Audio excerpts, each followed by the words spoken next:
ನಮಸ್ಕಾರ ವೀಕ್ಷಕರೇ, ಗೊಂದಲದ ಗೂಡಾಗಿದ್ಯಾ ರಾಜ್ಯ ಸರ್ಕಾರ? ಸಮ್ಮಿಶ್ರ ಸರ್ಕಾರ ಬೀಳುತ್ತಾ ಅಥವಾ ಮುಂದುವರಿಯುತ್ತಾ?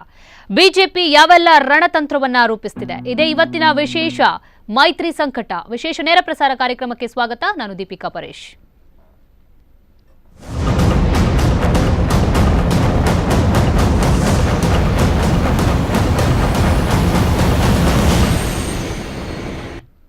ವೀಕ್ಷಕರೇ, ಈಗಾಗಲೇ ರಾಜ್ಯ ಸರ್ಕಾರದ ಮೇಲೆ ಸಾಕಷ್ಟು ಗೊಂದಲಗಳೇ ಉಂಟಾಗಿದೆ. ಒಂದೆಡೆ ಜಾರಕಿಹೊಳಿ ಬ್ರದರ್ಸ್ಗಳ ಗೊಂದಲ ಒಂದ್ ಕಡೆ ಆಗಿದ್ರೆ, ಇನ್ನೊಂದೆಡೆ ಬಿಜೆಪಿ ಯಾವ ರೀತಿ ಮೈತ್ರಿ ಸರ್ಕಾರವನ್ನ ಕೆಳಗಿಳಿಸಬೇಕು ಇದಕ್ಕೆಲ್ಲ ಪ್ಲಾನ್ ಅನ್ನ ಈಗಾಗಲೇ ಮಾಡಿಕೊಂಡಿತ್ತು.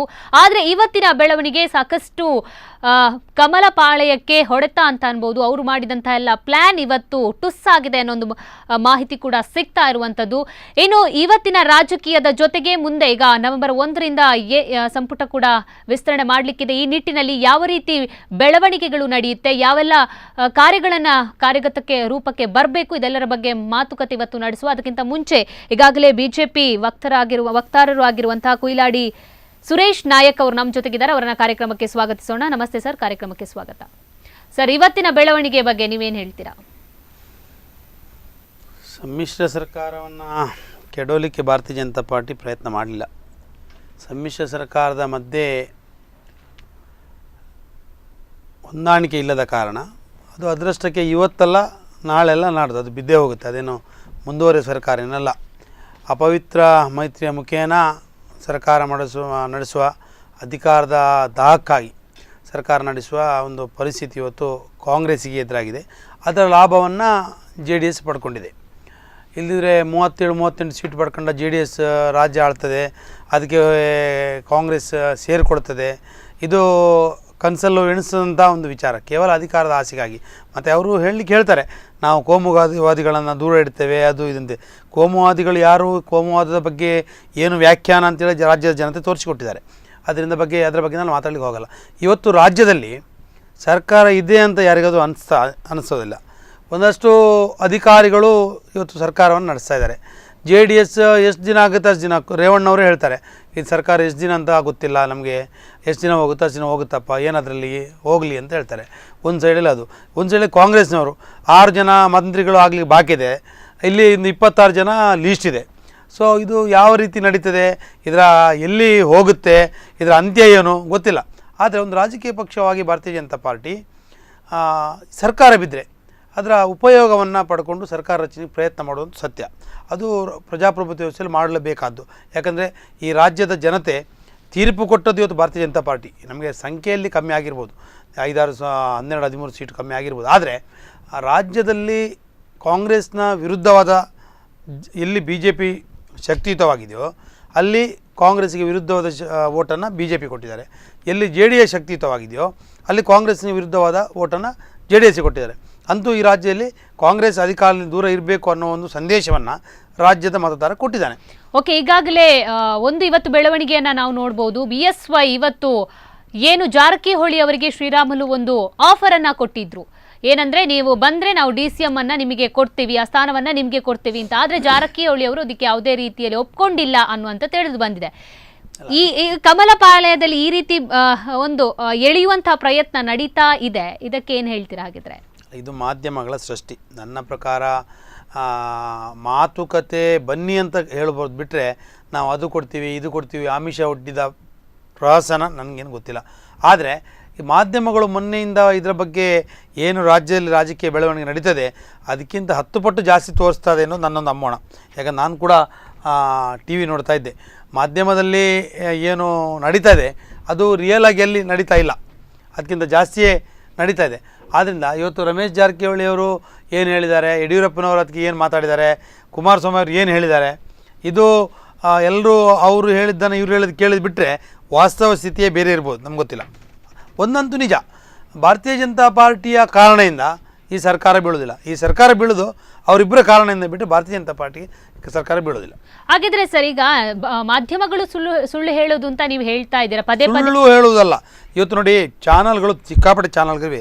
ಯಾವ ಚಾನಲ್ನಲ್ಲಿ ಯಾವ ನ್ಯೂಸ್ ಕೊಟ್ಟರೆ ಎಷ್ಟು TRP ಬರುತ್ತೆ ಅಂತ ಚಾನಲ್ಗಳಿಗೂ ಅದೊಂದು ಏನು ಹೇಳ್ತಾರೆ, ಅವ್ರದ್ದು ಒಂದು ದಂಧ ವ್ಯವಹಾರ. ಆದ್ದರಿಂದ ನಾನು ಚಾನಲ್ಗಳು ತಪ್ಪಂತ ನಾನು ಹೇಳ್ತಾ ಇಲ್ಲ. ಆದರೆ ಚಾನಲ್ಗಳಲ್ಲಿ ಬರುವಂಥ ವಿಷಯ ಎಲ್ಲವೂ ಸತ್ಯ ಅಲ್ಲ ಅಂತ ಹೇಳೋದು ನಾನು. ಯಾಕಂದ್ರೆ ಪದೇ ಪದೇ ಇಂಥ ಹೇಳಿಕೆಗಳು ಕೊಡೋದನ್ನೇ ನಾವು ತೋರಿಸ್ತಾ ಇರುವಂತದ್ದು. ಒಬ್ಬೊಬ್ಬರು ಹೇಳಿಕೆಯನ್ನ ಕೊಡ್ತೀವಿ, ಒಂದೆಡೆ ಎಳೆಯುವಂತ ಪ್ರಯತ್ನಗಳು ಕೂಡ, ಕಾಂಗ್ರೆಸ್ಸಿನಿಂದ ಎಳೆಯುವಂತ ಪ್ರಯತ್ನಗಳು ಕೂಡ ನಡೀತಾ ಇದೆ. ಹಾಗಿದ್ರೆ ಇದೆಲ್ಲ ಕೇವಲ TRPಗೋಸ್ಕರ ಮಾಡುವಂತದ್ದಲ್ಲ, ಖಂಡಿತವಾಗಿ ಜನರಿಗೆ ತಿಳಿಸುವಂತ ಒಂದು ಪ್ರಯತ್ನ. ಎಳಿಲಿಕ್ಕೆ ಮತ್ತೆ ಇನ್ನೊಂದು ಮಾಡಲಿಕ್ಕೆ ಏನು ಸಣ್ಣ ಮಕ್ಕಳಲ್ಲ, ಒಂದು MLA ಆಗಲಿ ಒಬ್ಬ ಮಿನಿಸ್ಟರ್ ಆಗಲಿ ತುಂಬ ತಿಳುವಳಿಕೆ ಇದ್ದವರು. ಅಲ್ಲಿ ಏನೋ ಗೊಂದಲ ಇದೆ, ನಮಗೆ ಕಾಂಗ್ರೆಸ್ ಬೇಡ, ಈ ಸಮ್ಮಿಶ್ರ ಸರ್ಕಾರ ಬೇಡ ಅನ್ನೋ ಒಂದು ವರ್ಗವೇ ಇದೆ.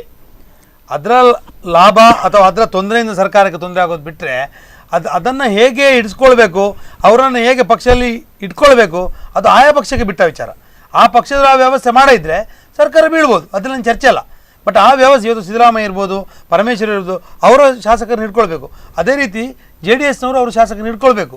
ಇಲ್ಲಿ ಸಮಸ್ಯೆ ಇರೋದು JDS ಅಲ್ಲ, ಸಮಸ್ಯೆ ಇರೋದು ಕಾಂಗ್ರೆಸ್ಸಲ್ಲಿ. ಕಾಂಗ್ರೆಸ್ಸಿನ ಶಾಸಕರು, ಕಾಂಗ್ರೆಸ್ನ ಯಾರು ನಾಯಕರು ಹಿಡಿತಕ್ಕೆ ಸಿಗ್ತಾ ಇಲ್ಲ. ಆದ್ರಿಂದ ಎಲ್ಲೋ ಒಂದು ಕಡೆ ಸಮಸ್ಯೆ ಇದೆ ಸರ್ಕಾರಕ್ಕೆ ಅನ್ನೋದು ಖಂಡಿತ ಸ್ಪಷ್ಟ. ಓಕೆ, ಈಗ JDS ಮುಖಂಡರಾಗಿರುವಂತಹ ಯೋಗೀಶ್ ಶೆಟ್ಟಿ ಅವರು ನಮ್ಮ ಸ್ಟುಡಿಯೋದಲ್ಲಿ ಜಾಯ್ನ್ ಆಗಿದ್ದಾರೆ. ನಮಸ್ತೆ ಸರ್, ಕಾರ್ಯಕ್ರಮಕ್ಕೆ ಸ್ವಾಗತ. ಸರ್, ಈಗಾಗಲೇ ಕುಮಾರಸ್ವಾಮಿ ಅವರು ಸರ್ಕಾರದಲ್ಲಿ ಒಂದು ಮುಖ್ಯಮಂತ್ರಿಯಾಗಿ ಸ್ವೀಕಾರವನ್ನ ಮಾಡಿ 110 ದಿನಗಳು ಕಳೆದಿದೆ, ಸಾಕಷ್ಟು ಬೆಳವಣಿಗೆಗಳು ಕೂಡ ಆಗ್ತಾ ಇದೆ. ಇವತ್ತಿನ ಬೆಳವಣಿಗೆ ನೋಡಿದ್ರೆ ಏನನ್ಸುತ್ತೆ ಸರ್ ನಿಮಗೆ? ನೋಡಿ, ಮಾಧ್ಯಮಗಳಲ್ಲಿ ನಾವೆಲ್ಲ ಗಮನಿಸ್ತಾ ಇದ್ದೇವೆ. ಒಂದು ಮಾತನ್ನು ಹೇಳಲಿಕ್ಕೆ ಇಚ್ಛೆ ಪಡ್ತೇನೆ ನಾನು. ಈ ಸರ್ಕಾರಕ್ಕೆ ಯಾವುದೇ ತೊಂದರೆ ಇಲ್ಲ, ನಾನು ಅದರ ವಿಷಯದಲ್ಲಿ ಮಾತಾಡುವಂಥದ್ದಲ್ಲ. ಏನು ಈ BJP ಪಕ್ಷದವರು ಏನೋ ಒಂದು ಆಡಳಿತಕ್ಕೋಸ್ಕರ ಒಂದು ಪ್ರಯತ್ನವನ್ನು ಪಡ್ತಾ ಇದ್ದಾರೆ. ಅದು ಏನಾಗ್ತಾ ಇದೆ ಇವತ್ತು ಸಹ ಮಾಧ್ಯಮದಲ್ಲೆಲ್ಲ ಬರ್ತಾ ಇದೆ. ಈ 3 ತಿಂಗಳಲ್ಲಿ ಕುಮಾರಸ್ವಾಮಿಯವರು ಏನು ಜನಪರವಾದ ಕೆಲಸವನ್ನು ಮಾಡಿದ್ದಾರೆ. ಕಟ್ಟ ಕಡೆಯ ದಟ್ಟ ದರಿದ್ರನಿಗೂ ಒಂದು ಒಳ್ಳೆಯ ಒಂದು ಸರ್ಕಾರದ ಸವಲತ್ತು ಸಿಗಬೇಕೆಂಬ ನಿಟ್ಟಿನಲ್ಲಿ ಯಾವ್ಯಾವುದು ಪ್ರಯತ್ನವನ್ನು ಮಾಡಿದ್ದಾರೆ. ಈಗ ಸಾಲ ಮನ್ನಾ ಮಾಡಲೇಬೇಕು, ಸಾಲ ಮನ್ನಾ ಆಗುವುದೇ ಇಲ್ಲ, ಒಬ್ಬೆ ಹಾಕಿದರು, ಸಾಲ ಮನ್ನಾ ಮಾಡೇ ಬಿಟ್ಟರು. ಇನ್ನೆರಡು ದಿನಗಳಲ್ಲಿ ಋಣ ಮುಕ್ತ ಪತ್ರವನ್ನು ನೀಡುವವರಿದ್ದಾರೆ. ಹಾಗೇ ಇನ್ನಿಲ್ಲಿದ ಅದು 15 ದಿವಸದಲ್ಲಿ ಅವರು ಸದಾನಂದ ಗೌಡರವರು ಹೇಳಿದರು ಬೆಂಗಳೂರಲ್ಲಿ, 15 ದಿವಸದಲ್ಲಿ ಸರ್ಕಾರ ಬೀಳ್ತದೆ ಎಂಥ ಕೆಲವು ಗಡುಗಳನ್ನು ಕೊಟ್ಟರು. ಈಗ ಪುನಃ ನವರಾತ್ರಿ ಗಡು, ಮೊನ್ನೆ ಚೌತಿ ಗಡು ಆಯಿತು, ಈಗ ನವರಾತ್ರಿ ಗಡು ಅಂತೆ. ಯಾವುದೇ ಸಮಸ್ಯೆ ಇಲ್ಲ. ಈ ಸರ್ಕಾರ 5 ವರ್ಷ ಪೂರೈಸ್ತದೆ. ಈ ರಾಜ್ಯದಲ್ಲಿ ಈ ಸಮ್ಮಿಶ್ರ ಸರ್ಕಾರ ಕುಮಾರಣ್ಣ ನಾಯಕತ್ವದಲ್ಲಿ ಒಂದು ಒಳ್ಳೆಯ ಆಡಳಿತವನ್ನು ಈ ಜನರಿಗೆ ಕೊಡ್ತದೆ. ಆದರೆ ಮತ್ತೊಂದು ವಿಷಯವನ್ನು ಹೇಳ್ತೇನೆ ನಾನು, ಮುಂದಿನ ದಿನಗಳಲ್ಲಿ BJP ಮುಕ್ತ ಇದು ರಾಜ್ಯ ಆಗಲೂಬಹುದು ಎಂಬ ಒಂದು ಆಶಾಭಾವನೆಯನ್ನು ನಾನು ಸರ್ ಈ ಹೇಳಿಕೆಗೆ ನೀವೇನು ಹೇಳ್ತೀರಾಗಿದ್ರೆ? ಅಲ್ಲ, ಅವರ ಆಸೆ ಇದೆ ಅವರಿಗೆ, ಬಟ್ ಅವ್ರ ಹತ್ರ ಆಗೋದಿಲ್ಲ. 37 ಸಂಖ್ಯೆ ಇದ್ದವರು ಇದನ್ನು ಮಾಡಲಿಕ್ಕೆ ಸಾಧ್ಯ ಇಲ್ಲ. ಯಾಕಂದರೆ ಇವರಿಗೆ ಇರೋದೇ 7-8 ಜಿಲ್ಲೆಗಳು ಮಾತ್ರ. ಇವರ ಜಿಲ್ಲೆಯಲ್ಲೂ ಏನು ವ್ಯವಸ್ಥೆ ಇಲ್ಲ. ಆದ್ದರಿಂದ ಕನಸು ಕಟ್ಟೋದು ನಮ್ಮ ಯೋಗೀಶ್ ಶೆಟ್ಟರು ಕನಸು ಕಟ್ಟೋದೇನು ತಪ್ಪಲ್ಲ, ಅವರು ಇರಲಿ. ಆದರೆ ಇವತ್ತು ಸರ್ಕಾರಕ್ಕೆ BJP ಏನು ಸರ್ಕಾರ ಬೀಳ್ತದೆ ಕನಸು ಅದಲ್ಲ. ಇವತ್ತು ಒಟ್ಟಾರೆ ಸರ್ಕಾರದಲ್ಲಿ ಸರಿ ಇಲ್ಲ ಮತ್ತು ಸರ್ಕಾರ ಕರೆಕ್ಟ್ ದಿಕ್ಕಿನಲ್ಲಿ ಹೋಗುವುದಿಲ್ಲ ಅನ್ನೋದನ್ನು ಪ್ರತಿಯೊಬ್ಬ ಕರ್ನಾಟಕದ ಪ್ರಜೆಯು ಕೂಡ ಹೇಳ್ತಾ ಇದ್ದಾರೆ. ದಿನಕ್ಕೊಂದು ಸ್ಟೇಟ್ಮೆಂಟ್ ಬರ್ತಾ ಇದೆ ಕಾಂಗ್ರೆಸ್ನ ಲೀಡರ್ನವರದ್ದು. ದಿನಕ್ಕೊಂದು ಇವತ್ತು ಸಿದ್ದರಾಮಯ್ಯನವರಿಗೆ ಇವತ್ತು ಎಲ್ಲದಕ್ಕಿಂತ ಜಾಸ್ತಿ ಕುಮಾರಸ್ವಾಮಿ ಮುಂದುವರಿಯುವಂಥದ್ದು ಸಿದ್ದರಾಮಯ್ಯನವ್ರಿಗೆ ಬೇಕಾಗಿಲ್ಲ. ದೇವೇಗೌಡರು ಇದರ ಹಿಡಿತವನ್ನು ಹಿಡ್ಕೊಂಡದ್ದು ಸಿದ್ದರಾಮಯ್ಯನವ್ರಿಗೆ ಬೇಕಾಗಿಲ್ಲ. ಆದ್ದರಿಂದ ಸಿದ್ದರಾಮಯ್ಯನವರು ಎಲ್ಲೋ ಕೂತ್ಕೊಂಡು ಆಟ ಆಡ್ತಾರೆ ಬಿಟ್ಟರೆ ಇದು ಬೇರೆ ಏನು ವಿಚಾರ ಅಲ್ಲ. ಆದರೆ ಸಮನ್ವಯ ಸಮಿತಿಯಲ್ಲಿ ಎಲ್ಲವೂ ಸಮನ್ವಯವಾಗಿ ತೋರಿಸ್ತಾರೆ. ಹೊರಗೆ ಬಂದ ಕೂಡಲೇ ಅವ್ರು ಏನು ಆಟ ಆಡಬೇಕು ಅದನ್ನು ಆಟ ಆಡ್ತಾ ಇದ್ದಾರೆ. ಇದು ವಾಸ್ತವ ಸತ್ಯ. ಇದು ಅಲ್ಲ ಹೇಳಿದರೆ ರಾಜಕೀಯ ಗೊತ್ತಿದ್ದಾರೆ ಸ್ವಲ್ಪ ಅದು ಹೇಳ್ತಾರೆ. ಆದರೆ ಒಟ್ಟಾರೆ ವಿಷಯ ಏನಂದರೆ ಈ ಸರ್ಕಾರ ಕರ್ನಾಟಕದಲ್ಲಿ ತೆವಲ್ಕೊಂಡು ಹೋಗ್ತಾ ಇದೆ. ಸರ್ಕಾರಕ್ಕೆ ಸ್ಪೀಡ್ ಸಿಗಲಿಲ್ಲ. ಅದಕ್ಕೆ BJPಯನ್ನು ದೂರದಲ್ಲ, ಒಂದು ಪ್ರತಿಪಕ್ಷವಾಗಿ ನಾವು ಈ ರಚನಾತ್ಮಕವಾಗಿ ನಾವು ಕೆಲಸ ಮಾಡ್ತೇವೆ. ನಾನು ಹೇಳ್ತಾ ಇರೋದು, ನೀವು ಸರ್ಕಾರ ಮುಂದುವರಿಸಬೇಕಾದ್ರೆ ಸರ್ಕಾರದ ಒಳಗಿನ ವ್ಯವಸ್ಥೆಯನ್ನು, ಪಕ್ಷದೊಳಗಿನ ವ್ಯವಸ್ಥೆಯನ್ನು ಸರಿ ಮಾಡ್ಕೊಳ್ಳಿ. ಪಕ್ಷದೊಳಗಿನ ವ್ಯವಸ್ಥೆ ಸರಿ ಮಾಡಿದರೆ ಸರ್ಕಾರ ಮುಂದೆ ಹೋಗ್ಲಿಕ್ಕೆ ಆಗೋದಿಲ್ಲ. ಇನ್ನು ಸ್ವಲ್ಪ ಹೆಸರು ಜನ ಏನು ಹೇಳ್ತಾರೆ, ಈ ಸರ್ಕಾರ ಇದ್ರೂ ಒಂದೇ ಬಿದ್ದರೂ ಒಂದೇ ಹೇಳ್ತಾರೆ. ಅಂಥ ಪರಿಸ್ಥಿತಿ ಬರೋ ಮೊದಲು ಇವ್ರು ಸರಿ ಮಾಡ್ಕೊಳ್ಬೇಕು ಅದನ್ನು. ಈಗ ಒಂದು ನಮ್ಮ ಮಿತ್ರರು ಹೇಳಿದರು, 37 ಒಂದು ಸ್ಥಾನ ಇದ್ದವರು ಅದನ್ನು ಮಾಡ್ಲಿಕ್ಕೆ ಸಾಧ್ಯ ಇಲ್ಲ ಅಂತ. ದೇವರ ದಯೆ ಇದ್ರೆ ಸಾಧ್ಯ ಇಲ್ಲ ಹೇಳಿಲ್ಲ, ದೇವರ ದಯೆ ಇದ್ರೆ ಯಾವುದು ಆಗ್ತದೆ. ಅವ್ರು ಆಸೆ ಇಟ್ಕೊಂಡಿದ್ದಾರೆ ಅಂತ ಹೇಳಿ. 37 ಸ್ಥಾನ ಇದ್ದವರು ಒಂದು ಮುಖ್ಯಮಂತ್ರಿ ಆಗ್ತಾರೆ ಅಂತ ಹೇಳಿದ್ರೆ ಅದು ದೇವರ ದಯೆ. ದೇವರ ದಯೆಯಿಂದ ಆದದ್ದು. ಇನ್ನು ಮುಂದಿನ ದಿನಗಳಲ್ಲಿ ಕೂಡ ಅವರ ಈ ಜನಪರವಾದ ಆಡಳಿತ, ಮಾನ್ಯ ಮುಖ್ಯಮಂತ್ರಿಯಾದ ಕುಮಾರ ಜನಪರವಾದ ಆಡಳಿತ, ಈಗ ಇವರು ಹೇಳಿದ್ರು, ಜನರಲ್ಲ ಬಿಜೆಪಿಯವರು ಮಾತ್ರ ಹೇಳ್ತಾ ಇದ್ದಾರೆ, ಈ ರಾಜ್ಯದ 6 ಕೋಟಿ ಜನರು ಹೇಳ್ತಾ ಇಲ್ಲ. ಅವರ ಬಗ್ಗೆ ನಿಜವಾದ ಒಂದು ಜನಪರ ಕಾಳಜಿಯ ಬಗ್ಗೆ ಮೆಚ್ಚುಗೆ ವ್ಯಕ್ತವಾಗ್ತಾ ಇದೆ ಇಡೀ ರಾಜ್ಯದಲ್ಲಿ. ಇದು ಖಾಲಿ 3 ತಿಂಗಳಲ್ಲಿ ಇನ್ನು 5 ವರ್ಷ ಆಡಳಿತ ಕೊಡ್ಲಿ ಏನಾಗ್ತದೆ ಎಂಬುದನ್ನು ಎಲ್ಲರೂ ಗಮನದಲ್ಲಿಟ್ಟುಕೊಳ್ಳುವ ವಿಷಯ. ಮತ್ತೊಂದು ವಿಷಯ, ಸಾರಿ, ಅವ್ರು ಹೇಳಿದ್ರು ಜಿಲ್ಲೆಯಲ್ಲಿ ಎಲ್ಲೂ ಏನು ವ್ಯವಸ್ಥೆ ಇಲ್ಲ ಅಂತ. ಒಂದು ಸಮಯದಲ್ಲಿ ಬಿಜೆಪಿ ಏನಿತ್ತು ಈ ಜಿಲ್ಲೆಯಲ್ಲಿ, ಈ ರಾಜ್ಯದಲ್ಲಿ ಎಂಬುದನ್ನು ನಾವು ನೋಡಿದ್ದೇವೆ ಅಲ್ಲ. ಆಗಲಿ, ಅವರ ಸಾಧನೆಯಿಂದ ಆಗಿದ್ದಾರೆ. ಹಾಗೂ ನಾವು ಕೂಡ ಈ ಜಿಲ್ಲೆಯಲ್ಲೂ ಪಕ್ಷವನ್ನು ಕಟ್ತೇವೆ, ಈ ರಾಜ್ಯದಲ್ಲೂ ಸದೃಢವಾಗ್ತೇವೆ ಎಂಬ ನಮ್ಮ ಆತ್ಮವಿಶ್ವಾಸ ನಮ್ಮಲ್ಲಿದೆ. ಸರ್, ಈ ವಿಷಯ ನಿಮ್ಮ ಗಮನಕ್ಕೆ ಕೇಂದ್ರ ಸಚಿವರಾಗಿರುವಂತಹ ಸದಾನಂದ ಗೌಡರು ಇನ್ನೊಂದು ಹೇಳಿಕೆಯನ್ನು ಕೂಡ ಕೊಟ್ಟರು. ಏನಂದ್ರೆ ವಿಪಕ್ಷಗಳು ನಾವು ಎಷ್ಟು ಶಾರ್ಪ್ ಇದ್ದೀವಿ ಅನ್ನೋದು ಗೊತ್ತು, ನಾವು ನಡೆಸಿದಂತಹ ಒಂದು ಸರ್ಕಾರದಲ್ಲಿ ಸಾಕಷ್ಟು ಅಭಿವೃದ್ಧಿಯನ್ನ ಮಾಡಿದ್ದೀವಿ, ಮತ್ತೆ ವಿಪಕ್ಷಗಳು ಆಡಳಿತ ಪಕ್ಷದ ಮಾಡುವಂತಹ ಏನೆಲ್ಲ ಕೆಲಸಗಳಿದ್ರೆ ಅದನ್ನ ಬೆಟ್ಟು ಮಾಡಿ ತೋರಿಸ್ತಿದ್ದೀವಿ ಅನ್ನೋ ಮಾತನ್ನ ಕೂಡ ಹೇಳಿದ್ರು. ಖಂಡಿತವಾಗಿಯೂ ಸರ್ಕಾರ ಉಳಿಯೋದಿಲ್ಲ ಅಂತ ಒಂದು ಹೇಳಿಕೆಯನ್ನ ಕೊಟ್ಟಿದ್ದಾರೆ. ಹಾಗಿದ್ರೆ ಇದಕ್ಕೇನು ಹೇಳ್ತೀರಾ ಅಂತ? ನಾನು ಹೇಳಿದೆಲ್ಲ, 5 ವರ್ಷ ಸಂಪೂರ್ಣವಾಗಿ ಪೂರೈಸ್ತದೆ ಈ ಸರ್ಕಾರ, ಯಾವುದೇ ಸಂಶಯ ಇಲ್ಲ. ಅವರ ಕಾಲದಲ್ಲಿ ಆಡಳಿತ ಮಾಡಿದ್ದಾರೆ ಅಂತ ಹೇಳಿದ್ದಾರೆ. ನಾವು ಕೂಡ ಅವರೊಂದಿಗೆ ಆಡಳಿತ ಮಾಡಿದ್ವಿ. ಕುಮಾರಸ್ವಾಮಿ ಅವರು ಮುಖ್ಯಮಂತ್ರಿಯಾಗಿ 20 ತಿಂಗಳಲ್ಲಿ ಮಾನ್ಯ VS ಆಚಾರ್ಯರವರು ಈ ಜಿಲ್ಲೆಯಲ್ಲಿ ಅಭಿವೃದ್ಧಿಯನ್ನು ಮಾಡಿದ್ದಾರೆ. VS ಆಚಾರ್ಯರ ಬಗ್ಗೆ ವಿಶೇಷವಾದ ಗೌರವ ಇತ್ತು ಮುಖ್ಯಮಂತ್ರಿ ಕುಮಾರಸ್ವಾಮಿ ಅವರಿಗೆ. ಅವರು ಹೇಳಿದ್ದಕ್ಕೆಲ್ಲ ಅನುದಾನವನ್ನು ಕೊಟ್ಟಿದ್ದಾರೆ ಉಡುಪಿ ಜಿಲ್ಲೆಗೆ. ಹಾಗಂತೇಳಿ ಒಂದು ವೆರಿ ಗುಡ್ ಅಡ್ಮಿನಿಸ್ಟ್ರೇಷನ್ ಅಂತ ಹೇಳ್ಬೋದು. ಅಡ್ಮಿನಿಸ್ಟ್ರೇಟರ್ ಯಾರು? ನಮ್ಮ ಮುಖ್ಯಮಂತ್ರಿಯಾದ ಕುಮಾರಸ್ವಾಮಿ ಅವರು. ಈ ಜಿಲ್ಲೆಯ ಬಗ್ಗೆ ಮೊನ್ನೆ ಇತ್ತೀಚೆಗೆ ಜಿಲ್ಲಾ ಎಲ್ಲ ಅಧಿಕಾರಿಗಳನ್ನು ಕರೆದು ಒಂದು 10 ಗಂಟೆಗೆ ಸ್ಟಾರ್ಟ್ ಆದ ಮೀಟಿಂಗ್ 3 ಗಂಟೆಯವರೆಗೆ ಸುದೀರ್ಘ ಮೀಟಿಂಗನ್ನು ಮಾಡಿದ್ದಾರೆ. ಜಿಲ್ಲೆಯ ಬೆಳವಣಿಗೆಯ ಬಗ್ಗೆ ಎಲ್ಲ. ಈಗ ಮಾಧ್ಯಮ ಮುಖಾಂತರ ನಮ್ಮನ್ನು ದೂರಲೇಬೇಕು ಬಿಜೆಪಿ ನಾಯಕರು. ಅವರ ಎದುರುಗಡೆ ಆಗಲಿ, ಅವರ ಮಾಧ್ಯಮದ ಹಿಂದೆ ಆಗಲಿ, ಬಿಜೆಪಿ ಶಾಸಕರು ಕೂಡ ಒಂದು ಮುಖ್ಯಮಂತ್ರಿ ಅಂದರೆ ಇವರು ಎಂಬ ಒಂದು ಗೌರವಯುತವಾಗಿ ಅವರೊಂದಿಗೆ ಮಾತಾಡುವಂಥದ್ದು ಹಾಗೂ ಅವರನ್ನು ಹೊಗಳುವಂಥ ವಿಷಯ ನಾವು ಕಣ್ಣಾರೆ ಕಂಡಿದ್ದೇವೆ. ಅಂತ ಇಲ್ಲಿಯ ಎಲ್ಲ ಜ್ವಲಂತ ಸಮಸ್ಯೆಗಳಿಗೆ, ಜಿಲ್ಲೆಯ ಜ್ವಲಂತ ಸಮಸ್ಯೆಗಳ ಬಗ್ಗೆ ಸುದೀರ್ಘವಾಗಿ ಮೀಟಿಂಗನ್ನು ಮಾಡಿ ಜಿಲ್ಲಾಧಿಕಾರಿಗಳ ಜಿಲ್ಲಾ ಕಚೇರಿಯಲ್ಲಿ ಒಂದು ಒಳ್ಳೆಯ ಇಲ್ಲಿ ಅಭಿವೃದ್ಧಿಯನ್ನು ಮಾಡುವಂಥ ಒಂದು ನಿಟ್ಟಿನಲ್ಲಿ ಅವರು ಕಾರ್ಯಪ್ರವೃತ್ತರಾಗಿದ್ದಾರೆ ಅಂತ ಹೇಳ್ತೇನೆ. ಓಕೆ ಸರ್, ಈಗಾಗಲೇ ಕುಮಾರಸ್ವಾಮಿ ಅವರು ಹೇಳ್ತಾ ಇರುವಂತದ್ದು ಕಿಂಗ್ ಪಿನ್ಗಳು ಇದ್ದಾರೆ, ಬಿಟ್ಟಿದ್ದಾರೆ ಅನ್ನೋದನ್ನೊಂದು ಹೇಳಿಕೆ ಮಾಧ್ಯಮದ ಮೂಲಕವೇ ತಿಳಿಸ್ಕೊಟ್ಟಿದ್ದಾರೆ. ಸೊ ಇದಕ್ಕೇನು ಹೇಳ್ತೀರಾ? ಹಾಗಿದ್ರೆ ಕಿಂಗ್ ಪಿನ್ ಅನ್ನ ಹುಡುಕ್ಲಿಕ್ಕೆ ಕುಮಾರಸ್ವಾಮಿ ಅವರು ಆಗ ಇದ್ರೆ ಅವರ ಇಂಟೆಲಿಜೆನ್ಸ್ ಪ್ರಯೋಜನ ಇಲ್ಲ. ಸರ್ಕಾರ ಕೆಲಸ ಯಾರಂತ ಹೆಸರನ್ನ ಕೂಡ ಅವರು ಮೆನ್ಷನ್ ಮಾಡಿ, ಯಾಕೆ ನೀವು ಎನ್ಕ್ವೈರಿ ಮಾಡ್ತಾ ಇಲ್ಲ? ನಿಮ್ಮ ಹತ್ರ ಯಾವ ಎಲ್ಲ ವ್ಯವಸ್ಥೆ ಮೆಷಿನರಿ ಇರೋದು ನಿಮ್ಮ ಹತ್ರ, ನಮಗೆ ಯಾಕೆ ಬೆಟ್ಟು ತೋರಿಸ್ತೀರಿ ನೀವು? ನಾವು ಹೇಳೋದು ಸರ್ಕಾರ ನಿಮ್ಮ ಹತ್ರ ಇದೆ, ಎಲ್ಲ ಆಡಳಿತ ಯಂತ್ರ ನಿಮ್ಮ ಹತ್ರ ಇದೆ, ಮಾಡ್ತಾ ಇದ್ದಾರೆ. ಅದನ್ನು ಆಡಳಿತ ಯಂತ್ರ ನಿಮ್ಮ ಹತ್ರ ಇದೆ, ಮಾಡ್ತಾ ಇಲ್ಲ. ಎಲ್ಲ ಪ್ರೂಫ್ ಸಮೇತ ಹೊರಗೆ ಬರ್ತದೆ ನೋಡಿ. ಅವರ ಹೆಸರನ್ನು ಹೇಳಿದ್ದಾರೆ. ಯಡಿಯೂರಪ್ಪ ಅವರ ಸಭೆಯಲ್ಲಿ ಏನು ಇಸ್ಪೀಟ್ ದಂಧೆಕೋರರು, ಈ ಚಕ್ರಬಡ್ಡಿ ವ್ಯಾಪಾರಿಗಳು ಅವರ ಸಭೆಯಲ್ಲಿ ಅವರೊಂದಿಗೆ ಭಾಗವಹಿಸ್ತಾರೆ. ಅವ್ರ ಹೆಸರು ಸಮೇತ ಹೇಳಿದ್ದಾರೆ. ಕುಮಾರಸ್ವಾಮಿ ಅವರು ಮುಖ್ಯಮಂತ್ರಿಗಳು ಖಂಡಿತವಾಗಿ ಅದನ್ನು ಕಾರ್ಯಗತ ಮಾಡ್ತಾರೆ, ಅದಕ್ಕೇನು ಹೆದರಬೇಡಿ. ಸರ್, HD ರೇವಣ್ಣನವರ ಹಗರಣಗಳಿಗೆ ಸಂಬಂಧಪಟ್ಟಂತೆ ಕೂಡ ಈಗಾಗಲೇ BSY ಹೇಳಿರುವಂತದ್ದಕ್ಕೆ ಯಾವುದೇ ರೀತಿಯಲ್ಲಿ ಕುಮಾರಸ್ವಾಮಿ ಅವರು ಬಾಯಿ ಬಿಡ್ತಾ ಇಲ್ಲ ಅನ್ನೋ ಮಾತು ಕೂಡ ಕೇಳಿ ಬರ್ತಾ ಇದೆ. ಇದಕ್ಕೇನು ಹೇಳಿ? ಏನು ಆಧಾರ ರಹಿತ ಹೇಳಿಕೆ ಅದು ಸರ್, ಬಿಜೆಪಿ ಅವರು ಹೇಳಿರುವಂತದ್ದು. ನೋಡಿ, ರಾಜಕೀಯದಲ್ಲಿ ಅದನ್ನ ಯಾವ ರೀತಿ ಬೇಕಾದ್ರೆ ತಗೊಳ್ಬೋದು. ಕುಮಾರಸ್ವಾಮಿ ಅವರಿಗೆ ಅದು ಎನ್ಕ್ವೈರಿ ಮಾಡ್ಲಿಕ್ಕೆ ಮನಸ್ಸಿಲ್ಲ ಇದ್ರೆ ಅದನ್ನು ಬಿಡ್ಬೋದು. ಎನ್ಕ್ವೈರಿ ಮಾಡ್ಲಿಕ್ಕೆ ಮನಸ್ಸಿದ್ರೆ, ಅವರ ಬೇರೆ ದ್ವೇಷ ಇದ್ದರೆ ಅದನ್ನು ಎನ್ಕ್ವೈರಿ ಕೂಡ ಮಾಡ್ಬೋದು. ರಾಜಕೀಯದಲ್ಲಿ ಎರಡೂ ವ್ಯವಸ್ಥೆಗಳಿವೆ. ಸ್ವತಃ ಅಣ್ಣನ ಮೇಲೆ ಆರೋಪ ಹೊರಿಸಿದಾಗ ಯಾವ ತಮ್ಮ ಸಮರ್ಥನೆ ಮಾಡ್ಕೊಳ್ತಾನೆ? ಸಾಧ್ಯ ಇದೆಯಾ? ಇದು ವ್ಯವಸ್ಥೆಯಲ್ಲಿ. ಈಗ ಸರ್ಕಾರ ಬಂದ ನಂತರ ಯಾವ ರೀತಿಯಲ್ಲಿ ಟ್ರಾನ್ಸ್ಫರ್ಗಳಾಯಿತು, ಯಾವ ರೀತಿ ಏನೆಲ್ಲ ಆಗಿದೆ ಎಲ್ಲ ಗೊತ್ತಿದೆ. ಯಾರು ಸುಮ್ಮನೆ ಕೂತ್ಕೊಳ್ಳಿಲ್ಲ, ಎಲ್ಲ ಗೊತ್ತಿದೆ. ಸಮಯ ಬಂದಾಗ ಎಲ್ಲರೂ ಹೇಳ್ತಾರೆ. ವಿಷಯ ಇರೋದು ಇವತ್ತು ಸರ್ಕಾರ, ನನ್ನ ಸರ್ಕಾರ ಸುಭದ್ರ ಇದ್ದರೆ ಸರ್ಕಾರ ಹೇಳುವ ಅವಶ್ಯಕತೆ ಇಲ್ಲ ಅಂತ. ಏನು ನೀವು ಮಾಡ್ಕೊಳ್ತೀರೋ ಮಾಡ್ಕೊಳ್ಳಿ ಅಂತ ಹೇಳಬೇಕಿತ್ತು. ಅಲ್ಲ, ನೀವು ಹೇಳುವಾಗ ನಾವು ಹೇಳಬೇಕಾಗ್ತದೆ ಸುಭದ್ರ ಇದೆ ಅಂತ. ಮಾಧ್ಯಮಗಳಲ್ಲೂ ಕೂಡ ಒಂದು ಯಾವ ರೀತಿಯ ವೈಭವೀಕರಣ ಆಗ್ತಾ ಇದೆ ಅಂದರೆ, ನಾನು ಎಲ್ಲ ಮಾಧ್ಯಮದವರನ್ನು ಹೇಳುವಂತದ್ದಲ್ಲ, ಮಾಧ್ಯಮಗಳು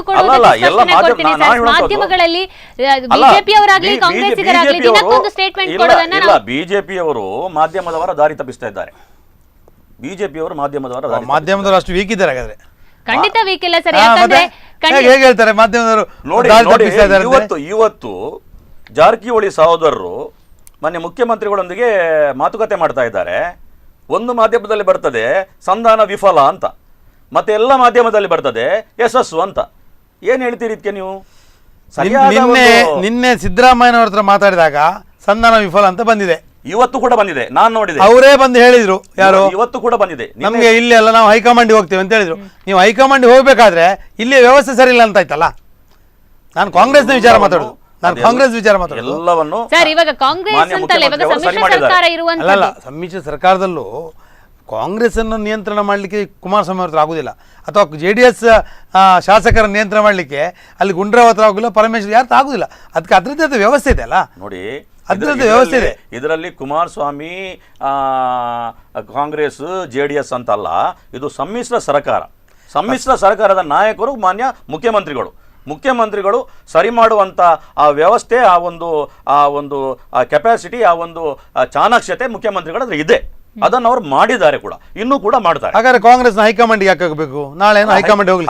ಹೈಕಮಾಂಡ್ ಕುಮಾರಸ್ವಾಮಿ ಎಲ್ಲವನ್ನು ಮಾಡೋದಾದ್ರೆ ಡೆಲ್ಲಿಗೆ ಯಾಕೆ ಹೋಗ್ಬೇಕು? ನೋಡಿ, ಅವರ ಹೈಕಮಾಂಡ್ ಅವರಿಗೆ, ಆದ್ರೆ ಸಮ್ಮಿಶ್ರ ಸರ್ಕಾರದ ನಾಯಕತ್ವ ಈಗ ಸಂಜೆ ಮಾಡಿರ್ಬೋದು. ನಾನು ಹೇಳುದು ನಿನ್ನೆ ತೀರ್ಮಾನಗೊಂಡಿರುವಂತದ್ದು ಹೈಕಮಾಂಡ್ಗೆ ಹೋಗುವಂತದ್ದು, ಸಿಎಂ ಜೊತೆಗೆ ಜಾರಕಿಹೊಳಿ ಅವರು ಹೋಗ್ತಾರೆ ಅನ್ನುವಂಥದ್ದು ಇತ್ತು. ಆದ್ರೆ ಇದೀಗ ಸಿದ್ದರಾಮಯ್ಯನವರು ಒಂದು ಮಾತುಕತೆ ನಡೆಸಿಗ ವಿಫಲ, ಅಂದ್ರೆ ಅಲ್ಲಿಗೆ ಹೋಗುವಂತ ಪ್ರಯತ್ನವನ್ನ ಕೈ ಬಿಟ್ಟಿದ್ದಾರೆ. ಸೊ ಈ ನಿಟ್ಟಿನಲ್ಲಿ ಏನ್ ಬೆಳವಣಿಗೆ ಆಗ್ತದೆ? ಅಷ್ಟು ಮೀಟಿಂಗ್ ಅಲ್ಲಿ ಏನು ಪ್ರಸ್ತಾವನೆ ಕೊಟ್ಟಿದ್ದಾರೆ ಹಾಗಿದ್ರೆ? ಸರಿ, ಇದನ್ನು ಯಾರು ಮಾಡಬೇಕು? ಕಾಂಗ್ರೆಸ್ನ ಇಂಟರ್ನಲ್ ವಿಷಯ. ಈ ಸಮಸ್ಯೆಯಲ್ಲಿ ಬಿಜೆಪಿಗೆ ಯಾಕೆ ಹೇಳ್ತಾ ಇರ್ತೀರಿ ಅಂತ ನಾನು JDS ಮತ್ತು ಕಾಂಗ್ರೆಸ್ ಅವ್ರದ್ದು ಕೇಳೋದು. ನಿಮ್ಮ ಮನೆ ಸರಿ ಮಾಡ್ಕೊಳ್ಳಿ. ನೋಡಿ, ನೀವು ನಿಮ್ಮ ಮನೆ ಸರಿ ಇಲ್ಲದೆ ನಿಮ್ಗೆ ಟೆನ್ಷನ್ ಜಾಸ್ತಿ ಆಗಿದೆ. ನಮ್ಗೆ ಟೆನ್ಷನ್ ಇಲ್ಲ, ನಮ್ಗೆ ಟೆನ್ಷನ್ ಬೇಡ. ವಿರೋಧ ಪಕ್ಷದಲ್ಲಿ ಇರಿ ಸ್ವಲ್ಪ, ನಮ್ಗೆ ಟೆನ್ಷನ್ ಬೇಡ. ನೀವು ಇವಾಗ ಏನು ನವೆಂಬರ್ 1ರಿಂದ ಮತ್ತೆ ವಿಸ್ತರಣೆಗಾಗಿ ಕಾಯ್ತಾ ಇದ್ದೀರಾ, ಒಂದು ಸಂಪುಟ ರಚನೆಗಾಗಿ. ಆಪರೇಷನ್ ಕಮಲದಂತ ಒಂದು ಅನಿಷ್ಟ ಪದ್ಧತಿ, ಇದನ್ನು ಪ್ರಾರಂಭ ಮಾಡಿದವರೇ ಬಿಜೆಪಿಯವರು. ಯಾಕೆ ಮಾಡ್ಬೇಕು ಇದನ್ನು? ಒಂದು ವಿರೋಧ ಪಕ್ಷದಲ್ಲಿದ್ದು ನೀವು ಸಾವಧಾನದಿಂದ ನಿಮ್ಮ ಏನು ಸರ್ಕಾರ ನಡೆಸುವಾಗ ಏನು ತಪ್ಪಾಗಿದೆ ಅದನ್ನು ನೀವು ಗುರುತಿಸಿ ಹೇಳಿ. ಸರ್, ಇದರಾಗಿ ಏನ್ ಹೇಳ್ತೀರಾ? ಆಪರೇಷನ್ ಕಮಲ ಈಗಾಗಲೇ ಹೇಳಿದ್ರೆ ನಾವು ಯಾವುದೇ ಅಂತಹ ಕಮಲಗಳನ್ನು ಮಾಡ್ತಾ ಇಲ್ಲ, ನಮ್ಗೆ ಎಲ್ಲಿ ಮಾಡ್ತಾ ಇದ್ದಾರೆ ಇವರು? ಸೃಷ್ಟಿ ಆಪರೇಷನ್ ಕಮಲ ಅನ್ನೋದು ನೋಡಿ, ರೆಸಾರ್ಟ್ ರಾಜಕೀಯ ಈ ರಾಜ್ಯದಲ್ಲಿ ಶುರು ಮಾಡಿದ್ದು ಕುಮಾರಸ್ವಾಮಿ ಅವರು. ರೆಸಾರ್ಟ್ ರಾಜ್ಯಕ್ಕೆ ಶುರು ಮಾಡಿದೆ ಕುಮಾರಸ್ವಾಮಿ ಅವರು. ಇವತ್ತು ಮುಖ್ಯಮಂತ್ರಿ ಆದ ನಂತರ ನೀವು ಆಪರೇಷನ್ ಕಮಲ ಹೇಳಿ, ಇನ್ನೊಂದು ಹೇಳಿ, ಮತ್ತೆ ಹೇಳಿ. ಈ ರಾಜ್ಯಕ್ಕೆ ಈ ರೆಸಾರ್ಟ್ ರಾಜಕೀಯವನ್ನು ತೋರಿಸಿಕೊಟ್ಟರೆ ಕುಮಾರಸ್ವಾಮಿ ಅವರು. ಅಲ್ಲಿಂದ ಶುರುವಾಗಿದ್ದು. ಧರಂಸಿಂಗ್ ಸರ್ಕಾರವನ್ನು ಬೀಳಿಸಲಿಕ್ಕೆ JDS MLAಗಳನ್ನು ರೆಸಾರ್ಟ್ ಕರ್ಕೊಂಡು ಹೋದವರು ಯಾರು? ಅಲ್ಲಿಂದ ಶುರುವಾಗಿದ್ದಲ್ವಾ? ನೋಡಿ, ಈಗ ಆಪರೇಷನ್ ಕಮಲದ ಬಗ್ಗೆ ಇದನ್ನು ಪ್ರಾರಂಭ ಮಾಡಿದವರು ಯಾರು?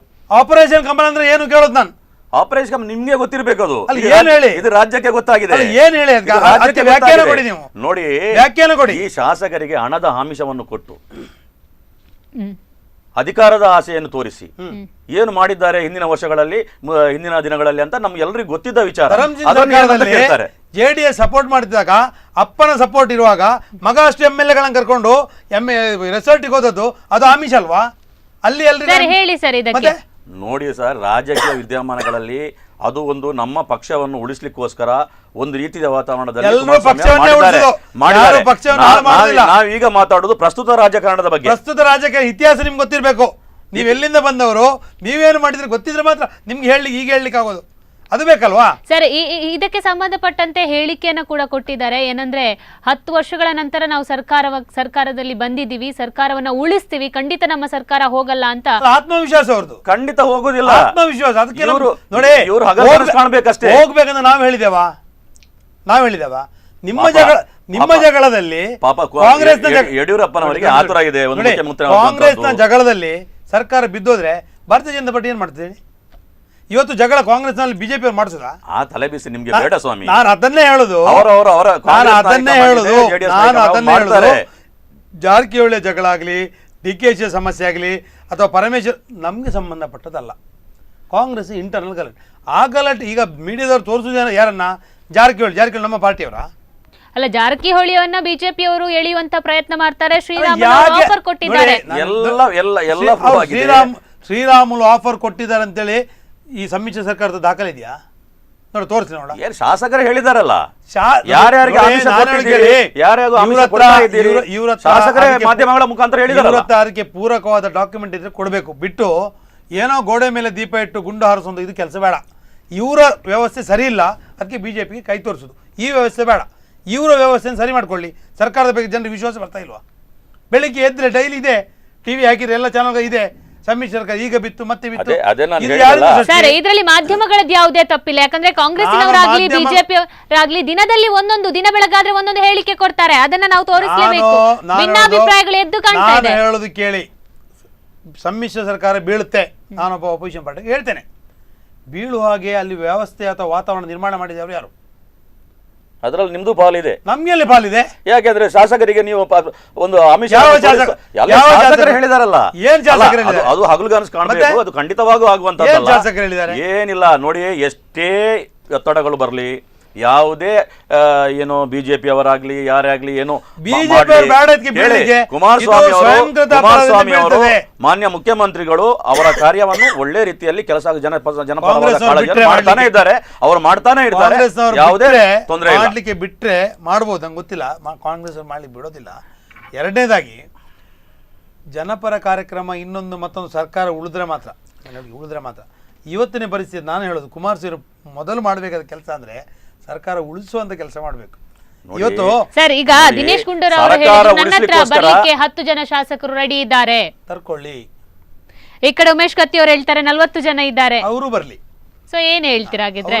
ಇದು ಭಿನ್ನಾಭಿಪ್ರಾಯ ಅಲ್ವಾ? ಕುಮಾರಸ್ವಾಮಿ ಅವರು ಹೇಳಿದ್ದಾರೆ ಮೊನ್ನೆ, ನನ್ನ ಹತ್ರ 5 ಜನ ಸಂಪರ್ಕದಲ್ಲಿ ಇದ್ದಾರೆ ಅಂತ. ಖಂಡಿತ ಏನು ಬಿಜೆಪಿ ಅವರು ಮಾಡುವಾಗ ಸುಮ್ಮನೆ ಕೂತ್ಕೊಳ್ತೇವೆ. ನಾನು ಹೇಳುದು ಹಾಗಾದ್ರೆ ಇವರು ಆಪರೇಷನ್ ಕಮಲ್ ಅಂತ ಹೇಗೆ ಹೇಳ್ತಾರೆ? ಪ್ರಥಮ ಪ್ರಾರಂಭ ನೀವು ಮಾಡಿದ್ದು, ನಾವು ಮಾಡಿದ್ದಲ್ಲ, ಇದು ಜನರಿಗೆ ಗೊತ್ತಿದೆ.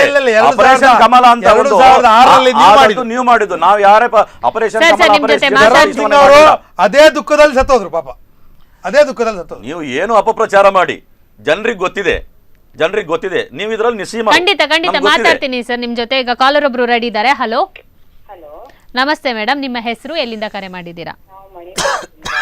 ಓಕೆ ಏನ್ ಮೇಡಮ್ ನಿಮ್ಮ ಹೆಸರು? ಓಕೆ, ಇವತ್ತಿನ ಒಂದು ರಾಜಕೀಯ ಬೆಳವಣಿಗೆಯ ಬಗ್ಗೆ ನಿಮ್ಮ ಅಭಿಪ್ರಾಯ ಏನು ಮೇಡಮ್? ಅದೇ ನಾ ಹೇಳುದು, ಈಗ ಚರ್ಚೆ ಮಾಡ್ತಾ ಇದ್ರಲ್ಲ, ಅದು ಮಾಡಿ ಏನು ಪ್ರಯೋಜನ ಇಲ್ಲ. ಯಾಕಂತ ಹೇಳಿದ್ರೆ ಪಕ್ಷದವರೆಲ್ಲ ಒಂದೇ ಅಲ್ಲ. ಪಕ್ಷದವರು ಆ ಪಕ್ಷದವರು ಇವ್ರೊಂದು ದೂರದು, ಇವ್ರ ಪಕ್ಷದವರು ಅವರೊಂದು ದೂರದು. ಅದ್ರಲ್ಲಿ ಏನು ದುಡ್ಡು ಲಾಭ ಉಂಟು ಮೇಡಮ್? ಮೇಡಮ್ ಇಲ್ಲಿ ಪಕ್ಷಗಳನ್ನ ದೂರುವಂತದ್ದಲ್ಲ, ದಿನಕ್ಕೊಂದು ಬೆಳವಣಿಗೆ ಆಗ್ತಾ ಇದೆ. ಯಾವ ರೀತಿ ಒಂದು ಬೆಳವಣಿಗೆ ಅದು ಆಗ್ತದೆ? ಅದು ಇವತ್ತಲ್ಲಿ ಹೀಗಾಯ್ತು, ಅಲ್ಲಿ ಇದು ಇದ್ದೇ ಜಗಳವೇ ಆಗ್ತಾ ಉಂಟು ವಿನಃ ಮತ್ತೆ ಒಗ್ಗಟ್ಟಾಗಿ ಯಾರು ಹೋಗುದಿಲ್ಲ ಮೇಡಮ್ ಈಗ. ಖಂಡಿತ ನೋಡಿ, ಒಂದು ಒಳ್ಳೆಯ ಮಾತನ್ನು ಹೇಳಿದ್ರು ಅವ್ರು ಮೇಡಮ್. ನೋಡಿ, ಈಗ ಬಿಜೆಪಿ ಶಾಸಕರಿದ್ದಾರೆ, ನಮ್ಮ ಜಿಲ್ಲೆಯಲ್ಲಿದ್ದಾರೆ, JDS ಕಾಂಗ್ರೆಸ್ ಸರ್ಕಾರ ಇದೆ, 3 ಪಕ್ಷಕ್ಕೂ ಜವಾಬ್ದಾರಿ ಇದೆ. ನಮ್ಮ ಕ್ಷೇತ್ರದ ನಮ್ಮ ಜಿಲ್ಲೆಯ ಅಭಿವೃದ್ಧಿಯನ್ನು ಇದರ ಮುಖಾಂತರ ಮಾಡುವ ನಾವು. ಏನು ಅಭಿವೃದ್ಧಿ ಆಗಿದೆ ಸರ್? ಏನು ಆಗ್ತಾ ಇದೆಯಲ್ಲ, ಇನ್ನು 3 ತಿಂಗಳಷ್ಟೇ ಸಮಯ ಕೊಡಿ, ಈ ಸರ್ಕಾರ ಯಾವ ಅಭಿವೃದ್ಧಿಯನ್ನು ಮಾಡ್ತಾ ಅಂತ ನೋಡಿ. ಏನಾಗಿದೆ, ರೈತರ ಸಾಲ ಮನ್ನಾ ಆಗಿದೆ ನೋಡಿ, ಇತ್ತೀಚಿನಿಂದ 600 ರೂಪಾಯಿ ಸಂಧ್ಯಾ ಸುರಕ್ಷಾ ವಿಧೋ ಇಲ್ಲ, 1,000 ಆಗ್ತಾ ಇದೆ. ರೈತರ ಸಾಲ ಮನ್ನಾ ಆಗಿರುವಂತದ್ದು ಅದಕ್ಕೆ ಇಷ್ಟು ಷರತ್ತುಗಳಂತ ವಿಧಿಸಿದ್ದೀರಾ, ಅದು ಹೇಗೆ? ಅದು ಕೆಲವು ಮಿಸ್ಯೂಸ್ ಆಗುವುದನ್ನು ತಪ್ಪಿಸಲೇಬೇಕಾಗ್ತದೆ. ಅದರ ವಿಷಯದಲ್ಲಿ ಸರಿಯಾಗಿ ತಿಳಿದುಕೊಂಡೇ ಆ ನಿರ್ಧಾರವನ್ನು ಮಾಡಿದ್ದಾರೆ. ಯಾವುದೇ ಆಡಳಿತದಲ್ಲಿ ನೋಡಿ, ಕುಮಾರಸ್ವಾಮಿಯ ಒಂದು ಮಾನ್ಯ ಮುಖ್ಯಮಂತ್ರಿಗಳ ಕುಮಾರಸ್ವಾಮಿ ಅವರ ಒಂದು ಆಡಳಿತ ಇಂದಿನ 20 ತಿಂಗಳಲ್ಲಿ ಯಾವ ರೀತಿಯಾಗಿ ಅವರು ಮಾಡಿದ್ದಾರೆ ಎಲ್ಲ ಜನರಿಗೆ ಗೊತ್ತಿದೆ. ಅದು ಈಗ ಒಂದು ಕೇವಲ 3 ತಿಂಗಳು ಮಾತ್ರ ಆಗುತ್ತೆ. ಅಲ್ಲ, ಜನಗಳೇ ಹೇಳ್ತಾರೆ 110 ದಿವಸ ಆಯ್ತು, ಫಸ್ಟ್ ಡೇ ಇಂದ ಇಲ್ಲಿ ತನಕ ಕಿತ್ತಾಡ್ಕೊಳ್ಳೋದು ಬಿಟ್ರೆ ರಾಜಕೀಯದಲ್ಲಿ ಏನು ಆಗಿಲ್ಲ, ಅಥವಾ ಜನಸಾಮಾನ್ಯರಿಗೆ ಒಳಿತಾಗುವಂತ ಕೆಲಸ ಆಗಿಲ್ಲ. ಎಲ್ಲಾನು ಆಗ್ತಾ ಇದೆ. 3 ತಿಂಗಳು ಆದಷ್ಟೇ, ಇನ್ನಷ್ಟು ಆಲೋಚನೆಗಳಿವೆ. ಮಾನ್ಯ ಮುಖ್ಯಮಂತ್ರಿಗಳ ಕುಮಾರಸ್ವಾಮಿ ಅವರ ಒಂದು ಒಳ್ಳೊಳ್ಳೆಯ ಆಲೋಚನೆಗಳು ನಮ್ಮ ಜಿಲ್ಲೆಯಲ್ಲೂ ಅದು ಕಾರ್ಯಗತ ಆಗಬೇಕು. ಆ ನಿಟ್ಟಿನಲ್ಲಿ ನಾವು ಎಲ್ಲ ನಾಯಕರು ಕೆಲಸ ಮಾಡ್ತೀವಿ. ಪಕ್ಷದ ಜಿಲ್ಲಾಧ್ಯಕ್ಷರಾಗಿ ಸರ್ಕಾರವನ್ನು ಅತ್ಯಂತ ಒಳ್ಳೆ ರೀತಿಯಲ್ಲಿ ಸಮರ್ಥನೆ ಮಾಡ್ಕೊಳ್ತಿದ್ದಾರೆ, ಅದರಲ್ಲಿ ಚರ್ಚೆ ಇಲ್ಲ. ಈ ಸಮರ್ಥನೆ ನಾನು ಜಿಲ್ಲಾಧ್ಯಕ್ಷನಾಗಿ ಎಲ್ಲ ನೋಡಿ, ಎಲ್ಲ ರಾಜ್ಯದ ಜನರು ಸಮರ್ಥನೆ ಮಾಡ್ತಾ ಇದ್ದಾರೆ ಕುಮಾರಸ್ವಾಮಿ ಅವರ ನಾಯಕತ್ವವನ್ನು. ಕುಮಾರಸ್ವಾಮಿ ಅವರ ನಾಯಕತ್ವ ನೀವು 20 ತಿಂಗಳು ಮೊದಲು ಮಾಡಿದ ಬಗ್ಗೆ ನೀವು ಪ್ರಶಂಸೆ ಮಾಡಿದಿರಿ, ಖಂಡಿತ ನಾನು ಒಪ್ತೇನೆ. 20 ತಿಂಗಳು ಅವ್ರು ಒಳ್ಳೆ ಕೆಲಸ ಮಾಡಿದ್ರೆ ಅದಂದ್ರೆ ಯಾಕೆ ಬರಲಿಲ್ಲ ಅವರು? ನೋಡಿ, ನಿಮ್ಮ ವಾಜಪೇಯಿ ಅವರು 5 ವರ್ಷ ಕಾಲ ಒಳ್ಳೆಯ ಕಾರ್ಯಕ್ರಮವನ್ನು ಈ ರಾಜ್ಯದಲ್ಲಿ ದೇಶದಲ್ಲಿ ಆಡಳಿತವನ್ನು ಕೊಟ್ಟರು, ಅವ್ರು ಯಾಕೆ ಬರಲಿಲ್ಲ? ನೋಡಿ, ಅದೆಲ್ಲ ನಾವು ಅರ್ಥೈಸ್ಕೊಳ್ಬೇಕಾಗ್ತದೆ. ನಮ್ಮ ಪಾಲುದಾರ ಪಕ್ಷಗಳಾದ ಆಗ ಯಾವ ನಮ್ಮ ಚಂದ್ರಬಾಬು ನಾಯ್ಡು ಇರ್ಬೋದು, ಅದನ್ನ ನಾವು ಹೇಳ್ಬೇಕಾಗ್ತದೆ. ಸರಿ, ಇವಾಗ ರಾಜ್ಯ ಸರ್ಕಾರದ ಈಗ ಮಂಗಳೂರು ಮತ್ತೆ ಉಡುಪಿಗೆ ನಾವು ಆಲೋಚನೆ ಮಾಡಿದ್ರೆ ಬಜೆಟ್ ನೋಡಿದ್ರಲ್ಲ ಮೊನ್ನೆ, ಬಜೆಟ್ ಅಲ್ಲಿ ಏನ್ ಮಾಡಿದ್ರು? ಕೇವಲ 9 ಜಿಲ್ಲೆಗೆ ಬೇಕಾಗುವಷ್ಟು ಬಜೆಟ್ ಅನ್ನು ಕೊಟ್ರು. ಈ 2 ಜಿಲ್ಲೆಗೆ ನಿಮ್ಮ ಬಜೆಟ್ ಅಲ್ಲಿ ಕೊಟ್ಟಂತ ಒಂದು ಕಾರ್ಯಕ್ರಮವನ್ನು ಹೇಳಿ. ಅದೇ ಈಗ ಹೇಳ್ತಾ ಇದ್ದಾರೆ ಈ ಕಡೆ ಕರಾವಳಿಗೆ ಯಾವುದೇ ರೀತಿಯಲ್ಲಿ ಬಜೆಟ್ ಅಲ್ಲಿ ಫಲ ಇಲ್ಲ, ಫಲಾನುಭವಿ ಖಂಡಿತವಾಗಿ ನೋಡಿ ನಾನು ಹೇಳ್ತೇನೆ ಇವರು ಅದು ಬಿಜೆಪಿ ಅವರು ಅಲ್ಲಪ್ಪ, ನಾನು ಯಾರು ಹೇಳೋದಿಲ್ಲ. 2-3 ಹೆಸರು ಹೇಳಿ, ಇಲ್ಲಿಯ ಯೋಜನೆಗಳ ಹೆಸರು ಹೇಳಿ. ಏನಾಗಿದೆ, ಮೀನುಗಾರರಿಗೆ ಒಳ್ಳೆ ಸವಲತ್ತನ್ನು ಕೊಟ್ಟಿದ್ದಾರೆ, ಕೃಷಿಕರಿಗೆ ಇಡೀ ರಾಜ್ಯಕ್ಕೆ ಕೊಟ್ಟಂತ ಸವಲತ್ತು ಅದೇನು ಮೀನುಗಾರರಲ್ಲಿ 400 ಕೋಟಿ ರೂಪಾಯಿ ನಷ್ಟದಲ್ಲಿದೆ ನೋಡಿ. ಮೀನುಗಾರಿಕೆಗೆ ಮಾನ್ಯ ಮೀನುಗಾರಿಕಾ ಮಂತ್ರಿಗಳಾದ ನಮ್ಮ ಮೀನುಗಾರಿಕೆಯಲ್ಲಿ ಮೀನುಗಾರರು ಅದರಲ್ಲಿ ಸಂತುಷ್ಟಿಗೊಂಡಿದ್ದಾರೆ. ಅವರ ಬಗ್ಗೆ ಯಾವ ಆಶ್ವಾಸನೆ ಕೊಟ್ಟು ಹೋಗಿದ್ದಾರೆ? ಆಶ್ವಾಸನೆ ಇಲ್ಲ. ಏನು ಡೀಸೆಲ್ ಸಬ್ಸಿಡಿ, ಅವರ ಡೀಸೆಲ್ ಸಬ್ಸಿಡಿ ಹಣ ಅವರು ಬಂದು 3 ದಿವಸದಲ್ಲಿ ಅವರ ಅಕೌಂಟಿಗೆ ಬಂದಿದೆ. ಏನು ಆಶ್ವಾಸನೆ ಕೊಟ್ಟದ್ದು? ನನ್ನ ಹತ್ರ ಬೋಟ್ ಇದೆ, ನನ್ನ ಅಕೌಂಟ್ ಇವತ್ತಿಗೆ ಬರಲಿಲ್ಲ, ಆಯ್ತಾ? ಅದು ನಿಮ್ಮ ಎಲ್ಲಿದೆ? ಸಾಧ್ಯವೇ ಇಲ್ಲ. ನಾನು ನಿಮಗೆ ನನ್ನ ಪಾಸ್ಬುಕ್ ತೋರಿಸ್ತೇನೆ. ನೀವು ಸಂಜೆ 5 ಗಂಟೆಗೆ ಮೀನುಗಾರರೇ ಒಪ್ಪಿದ್ದಾರೆ. ನೀವು ಸಂಜೆ 5 ಗಂಟೆಗೆ ಮೀನುಗಾರಿಕೆಯಲ್ಲಿ ಯಾವುದೇ ಪಕ್ಷ ಅಲ್ಲ, 400 ಕೋಟಿ ರೂಪಾಯಿ ಮೀನುಗಾರರಿಗೆ ನಷ್ಟ ಆಗಿದೆ. ಇದಕ್ಕೆ ಯಾರು ಹೊಣೆ ಆಗಿದ್ರೆ? ಅಲ್ಲ, ಹೊಣೆ ಸರ್ಕಾರ ಹೊರ್ಲಿಕ್ಕೆ ಆಗುದು. ನಾನು ಹೇಳಿ ಕೇಳಿ, ಹೊಣೆ ಸರ್ಕಾರ ಹೊರ್ಲಿಕ್ಕೆ ಆಗುದು. ಲಾಭ ನಷ್ಟದ ವ್ಯವಸ್ಥೆ ಆದ್ರೆ ಸ್ವಲ್ಪ ಮಟ್ಟಿಗೆ ಆದ್ರೂ ಒಂದು ನಿಮಿಷ, ಸಬ್ಸಿಡಿ ಡೀಸೆಲ್ ಬಂದಿ ಅಂತ ಇವ್ರು ಹೇಳಿದ್ರಲ್ಲ, ನಾನು ಈಗ ಬೇಕಾದ್ರೆ ನಿಮ್ಗೆ 10 ನಿಮಿಷ ಟೈಮ್ ಕೊಡಿ, ಪಾಸ್ಬುಕ್ ಎಂಟ್ರಿ ಮಾಡಿ ತರ್ತೇನೆ. ಅದು ನಿಮ್ಮ ಪಾಸ್ಬುಕ್ಕಿಗೆ ಯಾಕೆ ಬರಲಿಲ್ಲ ಅಂತ ನಮ್ಗೆ ಗೊತ್ತಿಲ್ಲ. ಯಾಕೆ ಬಿಜೆಪಿ ಅವರು ಕೊಡುದಿಲ್ಲ? ನೀವು ಖಂಡಿತ ಬಿಜೆಪಿ ಅವರು ಎಲ್ಲರಿಗೂ ಕೊಟ್ಟಿದ್ದೇವೆ, ಎಲ್ಲರಿಗೂ ಪಾಯಿಂಟ್ ಇರಬಹುದು, ಹೆಚ್ಚಿನ ಎಲ್ಲರಿಗೂ. ನಾನು ಹೇಳೋದು ಕೇಳಿ, ಮಂತ್ರಿಗಳು ಆಶ್ವಾಸನೆ ಕೊಟ್ಟದೌದು, ಅದರ ಬಗ್ಗೆ ಪ್ರಕ್ರಿಯೆ ಆಗ್ತಾ ಇರ್ಬೋದು, ಬರ್ಬೋದು, ದುಡ್ಡು ಬಂದಾಗಿದೆ, ಬಂದವರ ಲಿಸ್ಟ್ ನನ್ನಲ್ಲ ಇದೆ. ಅಲ್ಲ, ಮಾಧ್ಯಮಗಳಿಗೆ ಕೊಡಿ. ಖಂಡಿತ ಬಂದಿದೆ. ನನ್ನ ಹತ್ರ ಪಾಸ್ಬುಕ್ ಇದೆ, ಡೀಸೆಲ್ ಸಬ್ಸಿಡಿ ನನ್ನ ಹತ್ರ ಲೈಸೆನ್ಸ್ ಇದೆ, ನನ್ನ ಹತ್ರ ಪಾಸ್ಬುಕ್ ಇದೆ. ಸರ್, ಓಕೆ, ಅವ್ರು ಇವಾಗ ಅವರ ಪರವಾಗಿ ಹೇಳು, ಅವರಿಗೆ ಬಂದಿಲ್ಲ ಅಂತ ಏನ್ ಹೇಳ್ತೀರಾ? ಅದು ಅವರು ನೋಡ್ಕೋಬೇಕು. ಅವ್ರಿಗೆ ಹೇಳ, ಅದನ್ನು ಸಹ ವಿಚಾರಿಸೋಣ. ಅವರೇನು ಬಿಜೆಪಿ ಇನ್ನೊಂದು ವಿಷಯ, ಈಗಾಗಲೇ ಮೊನ್ನೆ ಇತ್ತೀಚೆಗಷ್ಟೇ ಕುಮಾರಸ್ವಾಮಿ ಸಿಎಂ ಆದ ನಂತರ ಇಲ್ಲಿಗೆ ವಿಸಿಟ್ ಕೊಟ್ಟಿದ್ರು, ಬಂದ್ರು ಹೋದ್ರು ಅಷ್ಟೇ, ಬೇರೆ ಯಾವುದನ್ನು ಮಾಡಿಲ್ಲ ಅನ್ನೋದು ಜನತೆಯ ಒಂದು ನೋಡಿ. ಇದೆಲ್ಲ ತಪ್ಪು ತಿಳುವಳಿಕೆ ನೋಡಿ. ಇಡೀ ನಾನು ಹೇಳಿದೆ 10 ಗಂಟೆಯಿಂದ 3 ಗಂಟೆವರೆಗೆ ಅವರು ಸುದೀರ್ಘವಾಗಿ ಅಲ್ಲಿ ಜಿಲ್ಲಾಡಳಿತದಲ್ಲಿ ಎಲ್ಲ ಅಧಿಕಾರಿಗಳನ್ನು ಕರೆದು, ಮಾನ್ಯ ನಮ್ಮ ಶಾಸಕರು ಇದ್ರು, ಎಲ್ಲ ಬಿಜೆಪಿಯ ಶಾಸಕರು ಇದ್ರು, ಅವರು ಮೆಚ್ಚುಗೆ ಮಾತನ್ನು ಹೇಳಿದ್ದಾರೆ, ನಾವು ನೋಡಿದ್ದೇವೆ. ಸುಮ್ಮನೆ ಈ ಸಂದರ್ಭದಲ್ಲಿ ಅವತ್ತು ಅವರು ಬಂದಂತ ಸಂದರ್ಭದಲ್ಲಿ ಒಂದು ಹಗರಣ ಆಯಿತು. ಅಕ್ಷರ ದಾಸೋಹ ಅಕ್ಕಿ ವಿಷಯದಲ್ಲಿ ಬೋಂದೆಲ್ ಎನ್ನುವ ಮಂಗಳೂರು ಸ್ಥಳದಲ್ಲಿ ಅಕ್ರಮವಾಗಿ ಮಾರಾಟ ಆಗ್ತಾ ಇದ್ದಂತಂದ್ರೆ ಪ್ರೈವೇಟ್ ಆಗಿ ಅದನ್ನ ಮಾರಾಟ ಮಾಡುವಂತದ್ದು ಬೆಳಕಿಗೆ ಬಂತು. ಅವರ ಒಂದು ಗಮನಕ್ಕೆ ತರುವಂತ ಪ್ರಯತ್ನ ಕೂಡ ಮಾಡ್ತು. ಯಾಕೆ ಹೆಚ್ಚಿನ ತನಿಖೆಗೆ ಮುಂದುವರಿಲಿಲ್ಲ? ತನಿಖೆ ಮುಂದುವರಿ, ಅದನ್ನು ಖಂಡಿತವಾಗಿ ಇದು ನೋಡಿ, ಈ ಮಾನ್ಯ ಮುಖ್ಯಮಂತ್ರಿಗಳಾದ ಕುಮಾರಸ್ವಾಮಿ ಅವರು ಯಾವುದೇ ರೀತಿಯಲ್ಲಿ ಈ ಆಡಳಿತದ ಬಗ್ಗೆ ಅವರ ಒಂದು ದಿಟ್ಟ ನಿಲುವು ಖಂಡಿತವಾಗಿಯೂ ಇದೆ. ನೀವು ನೋಡಿರ್ಬೋದು, ಏನೋ ಚಕ್ರ ಬಡ್ಡಿ ವ್ಯಾಪಾರಸ್ಥರೆಲ್ಲ ಒಂದು ಜನತಾ ದರ್ಶನದ ಒಂದು ಮಹಿಳೆಗೆ ಒಂದು ನೀವು ಮಾಧ್ಯಮಗಳಲ್ಲಿ ತೋರಿಸ್ತಾ ಇದ್ರಿ, ಒಂದು ಮಹಿಳೆಯ ಅವರ ಏನೋ ಸಂಕಷ್ಟದಲ್ಲಿ ಅವರ ಮನೆಯನ್ನು ಒಂದು ಸ್ವಾಧೀನಕ್ಕೆ ಪಡ್ಕೊಂಡಿದ್ರು ಆ ಬಡ್ಡಿ ದಂಧೆತೋರು. ಅದೊಂದು ಇಮಿಡಿಯೇಟ್ ಆಗಿ ಆ ಮನೆಯನ್ನು ಅವರಿಗೆ ತಿರುಗಿಸುವ ವಾಪಸ್ ಕೊಡುವಂಥ ಕೆಲಸವನ್ನು ಮಾಡಿದ್ದಾರೆ. ಒಂದು ಮಾನವೀಯತೆಯ ಗುಣವುಳ್ಳ, ಒಂದು ಜನಪರ ಕಾಳಜಿಯುಳ್ಳ, ಎಲ್ಲ ಜನಸಾಮಾನ್ಯ ಒಳ್ಳೆಯದಾಗಬೇಕಂತ ನಿಟ್ಟಿನಲ್ಲಿ ಅವರು ತನ್ನ ಒಂದು ದಿವಸದ ಸ್ವಲ್ಪ ದಿವಸವನ್ನು ಮಾತ್ರ ರೆಸ್ಟ್ ಕಳೆದವರು ಇಡೀ ಅವರ ಒಂದೆಷ್ಟು ಚುರುಕಾಗಿ ಅವರ ಕೆಲಸವನ್ನು ಮಾಡ್ತಾ ಇದ್ದಾರೆ ಎಂದು ಈ ರಾಜ್ಯದ ಜನತೆ ನೋಡ್ತಾ ಇದೆ.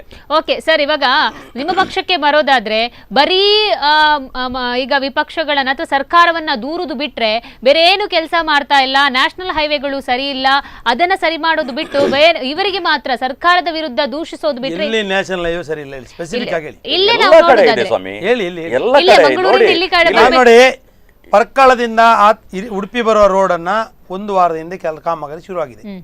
ಹೊಸ ಹೈವೇ ಕೆಲಸ ಸ್ಟಾರ್ಟ್ ಆಗಿದೆ. ಪಡುಬಿದ್ರೆಯಲ್ಲಿ ಕೆಲಸ ಶುರುವಾಗಿದೆ. ಪಡುಬಿದ್ರೆಯಲ್ಲಿ ಕೆಲಸ ಯಾಕೆ ತಡ ಆಯಿತು? ಈಗಿನ ಹೈವೇ ಯಾರು ಕಾಂಟ್ರಾಕ್ಟ್ ಇದ್ದಾರೆ ಅವ್ರಿಗೇನು ಹಿಂದಿನ ಸರ್ಕಾರ ಇರುವಾಗ ಏನು ಸಮಸ್ಯೆ ಆಯಿತು, ಅದರಂತ ಇದನ್ನು ಸರಿ ಮಾಡಿದ್ಯಾರು, ಇದರ ಬಗ್ಗೆ ಹೇಳಬೇಕಂತ ನಾನು ಹೇಳ್ತೇನೆ. ಇವತ್ತು ಪಡುಬಿದ್ರೆಯಲ್ಲಿ ಹಿಂದಿನ ಸರ್ಕಾರದ ತಪ್ಪು ಧೋರಣೆ, JDS ಅಲ್ಲ, ಹಿಂದಿನ ಸಿದ್ದರಾಮಯ್ಯ ಸರ್ಕಾರದ ಮತ್ತು ಆಗಿನ ಕಾಲದ ಇಲ್ಲಿಯ ವ್ಯವಸ್ಥೆ ಪೂರ್ವಕವಾಗಿ ಏನಾಯ್ತಂದರೆ ಪಡುಬಿದ್ರೆ ಹೊರಗೆ ಹೋಗಬೇಕು, ಪಡುಬಿದ್ರೆ ಒಳಗೆ ಬರಬೇಕು ಎನ್ನುವ ಜಿಜ್ಞಾಸೆಯಲ್ಲೇ ಒಂದಷ್ಟು ವರ್ಷ ಕಳ್ಕೊಂಡ್ರು. ಎರಡನೇದು, ಆಗ ಕೇಂದ್ರದ ಮಂತ್ರಿ ಆಗಿದ್ದ ಯಾರು ಓಸ್ಕರ್ ಫೆರ್ನಾಂಡಿಸ್ ಅವರು ಅವರ ಊರಿನ ಈ ಒಂದು ಹೈವೇ ಬಗ್ಗೆ ಸ್ಪೆಸಿಫಿಕ್ ಆಗಿ ಒಂದು ದೂರದೃಷ್ಟಿಯಿಂದ ಕೆಲಸ ಮಾಡ್ತಿದ್ರೆ ಇವತ್ತು ಹೈವೇಗೆ ಇದು ಬರ್ತಿರಲಿಲ್ಲ. ಇವತ್ತು ನಿಮ್ಮ ಮಂಗಳೂರಿನ ಪಂಪುವೆಲಲ್ಲಿ ಅಲ್ಲಿ ಸಮಸ್ಯೆ ಇದೆ, ಯಾವುದು ಫ್ಲೈಓವರ್ ಸಮಸ್ಯೆ ಇದೆ. ಅಕಸ್ಮಾತ್ ಈ ಕಾಂಟ್ರಾಕ್ಟರನ್ನು ಕರೆದು ಬ್ಲ್ಯಾಕ್ ಲಿಸ್ಟಿಗೆ ಹಾಕಿದರೆ ಅವ ಕೋರ್ಟಿಗೆ ಹೋಗ್ತಾನೆ. ಇದು ನನಗೆ ಗೊತ್ತಿಲ್ಲ. ನಾನು ಡೆಲ್ಲಿಗೆ ಹೋದಾಗ ಸಂಸದರ ಆಫೀಸಲ್ಲಿ ಯಾರು ಹೈವೇ ಅವರ ಮೀಟಿಂಗ್ ಆದಾಗ ನಾನು ಹೇಳಿದ್ದು, ಇವನನ್ನು ಹಿಡಿದು ಒಳಗಾಕಿ ಅಥವಾ ತೊಂದರೆ ಕೊಟ್ಟರೆ ಅವ ಬ್ಲ್ಯಾಕ್ ಲಿಸ್ಟಿಗೆ ಹಾಕಿದರೆ ಅವ ಕೋರ್ಟಿಗೆ ಹೋಗ್ತಾನೆ.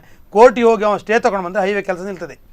ಆ್ಯಕ್ಚುಲಿ ಈಗಿನ ಕಾಂಟ್ರಾಕ್ಟರ್ಗೆ ಪುನಃ ಫಂಡಿಂಗ್ ಮಾಡಿ ಕೆಲಸ ಶುರು ಮಾಡಿದ್ದು. ಇದನ್ನು ಹಿಂದಿನ ಸರ್ಕಾರ ದೂರದೃಷ್ಟಿಯಿಂದ ಕೆಲಸ ಮಾಡಬೇಕಿತ್ತು. ಇದು ಮಾಡದ ಕಾರಣ ಇದು ಈ ಸಮಸ್ಯೆ ಆಗಿದೆ. UPA ಗವರ್ಮೆಂಟ್ ಹೋಗಿ NDA ಬಂದ ನಂತರ ಈ ಹೈವೇಗೆ ಸ್ಪೀಡಪ್ ಆಗಿದ್ದು. ಇನ್ನೊಂದು 2-3 ತಿಂಗಳಲ್ಲಿ ಈ ಹೈವೇ ಬಿಟ್ಟುಕೊಡ್ತಾರೆ. ಅಲ್ಲ ಸರ್, ಇವಾಗ ನವಯುಗ ಕಂಪನಿಯಲ್ಲೇ ಇರೋದ್ರಿಂದ ಸರ್ವಿಸ್ ರೋಡ್ ಆಗಿರ್ಬೋದು ಯಾವುದೇ ರೀತಿಯದಾಗಿಲ್ಲ. ಅವ್ರು ಹೇಳಿದ್ರೆ ಲಾಸ್ ಅಂತ ಹೇಳ್ತಿದ್ದಾರೆ. ಅವರನ್ನು ಚೇಂಜ್ ಮಾಡೋ ಪ್ರಯತ್ನ ಆಗುದಿಲ್ಲ. ಅವರ ಹೈವೇ ಗುತ್ತಿಗೆದಾರರ ಟೆಂಡರ್ ಯಾವತ್ತೂ ಮುಗ್ದಿದೆ, ಅವರ ಟೈಮ್ ಮುಗ್ದಿದೆ, ಇನ್ನೂ ಕೆಲಸ ಆಗಲಿಲ್ಲ. MP ಅವರು ಕೂಡ ಸ್ವಲ್ಪ ಜವಾಬ್ದಾರಿ ಆಗ್ತಾರೆ. ಅವರು ಕೂಡ ಸ್ವಲ್ಪ ಸೀರಿಯಸ್ ಆಗಿ ಇದರ ಬಗ್ಗೆ ಚಿಂತನೆ ಇದೆಲ್ಲನೂ ಇನ್ಕ್ಲೂಡ್ ಆಗುತ್ತೆ ಇವತ್ತಿನ ಒಂದು ಚರ್ಚಾ ವಿಷಯದಲ್ಲಿ. ಕರೆಕ್ಟ್ 100% ಇದರ ಬಗ್ಗೆ ಚರ್ಚೆ ಆಗಿ ಎಲ್ಲಿ ಅಡಿಷನಲ್ ಗ್ರಾಂಟ್ ಕೊಡ್ತಾರೆ ಅಂತ ಹೇಳಿದ್ದಾರೆ. ಒಮ್ಮೆ ಇದು ಮುಗ್ದ ನಂತರ ಅಂಬಲ್ಪಾಡಿ ಬೈಪಾಸ್ಗೆ, ಕಡಪಾಡಿಗೆ, ಕೆಲವು ಕಡೆಗೆ ಫ್ಲೈಓವರ್ ಆಗಬೇಕು, ಅಂಡರ್ ಪಾಸ್ ಆಗಬೇಕು ಹೇಳಿದಾಗೆ ಅಡಿಷನಲ್ ಗ್ರಾಂಟ್ ಕೊಡ್ತೇನೆ ಹೇಳಿದ್ದಾರೆ. ಪುನಃ ಏನು ನಿಮ್ಮ ಸರ್ವಿಸ್ ರೋಡ್ನ ಬಗ್ಗೆ. ಆದರೆ ಹಿಂದಿನ DPR ಪ್ರಕಾರ ಈಗ ರೋಡ್ ಆಗ್ತಾ ಇದೆ. ಈಗ ನೀವು ಅಲ್ಲಿ ಅಂಡರ್ ಪಾಸ್ ಮಾಡಿ ಅಥವಾ ಅಲ್ಲಿ ಫ್ಲೈಓವರ್ ಮಾಡಿ ಅಂತ ಅವ್ರು ಮಾಡ್ಲಿಕ್ಕೆ ರೆಡಿ ಇಲ್ಲ. ಯಾಕಂದರೆ ಅವರಿಗೆ DPR ಆದ ಮೊತ್ತವೇ ಬೇರೆ, ಈಗ ಇರೋ ವ್ಯವಸ್ಥೆಯೇ ಬೇರೆ. ಆದ್ದರಿಂದ ಒಂದೇ ದಿನ ನಾವು ಈಗ ಅವರು ಒಮ್ಮೆ ಹೈವೇ ಬಿಟ್ಟುಕೊಟ್ಟ ನಂತರ ಅದಕ್ಕೆ ಅಡಿಷನಲ್ ಗ್ರಾಂಟ್ ಕೊಟ್ಟು ಆ ಎಲ್ಲ ಪೆಂಡಿಂಗ್ ಇರೋ ಕೆಲಸ ಆಗಬೇಕು. ಅದಕ್ಕೆ ನಾನು ಮೊದಲೇ ಹೇಳಿದ್ದು, ಹಿಂದಿನ ಸಚಿವರು ಇಲ್ಲಿಯ ಸ್ಥಳೀಯವಾಗಿದ್ದರು, ಅವರಿಗೆ ಈ ರಸ್ತೆ ಬಗ್ಗೆ ಸ್ಥೂಲವಾಗಿ ಗೊತ್ತಿತ್ತು. ಆಗ ಅವರು ದೂರದೃಷ್ಟಿ ಇಟ್ಕೊಂಡು ಈ ಕೆಲಸ ಮಾಡ್ತಿದ್ರೆ ಇವತ್ತು ನಮಗೆ ಈ ತೊಂದರೆ ಇರ್ತಿರಲಿಲ್ಲ. ಓಕೆ ಸರ್, ನಿಮ್ಮ ಜೊತೆ ಮತ್ತಷ್ಟು ಮಾತುಕತೆ ಮುಂದುವರಿಸ್ತೀನಿ. ಮೈತ್ರಿ ಸಂಕಟದಲ್ಲಿ ಒಂದು ಬ್ರೇಕ್.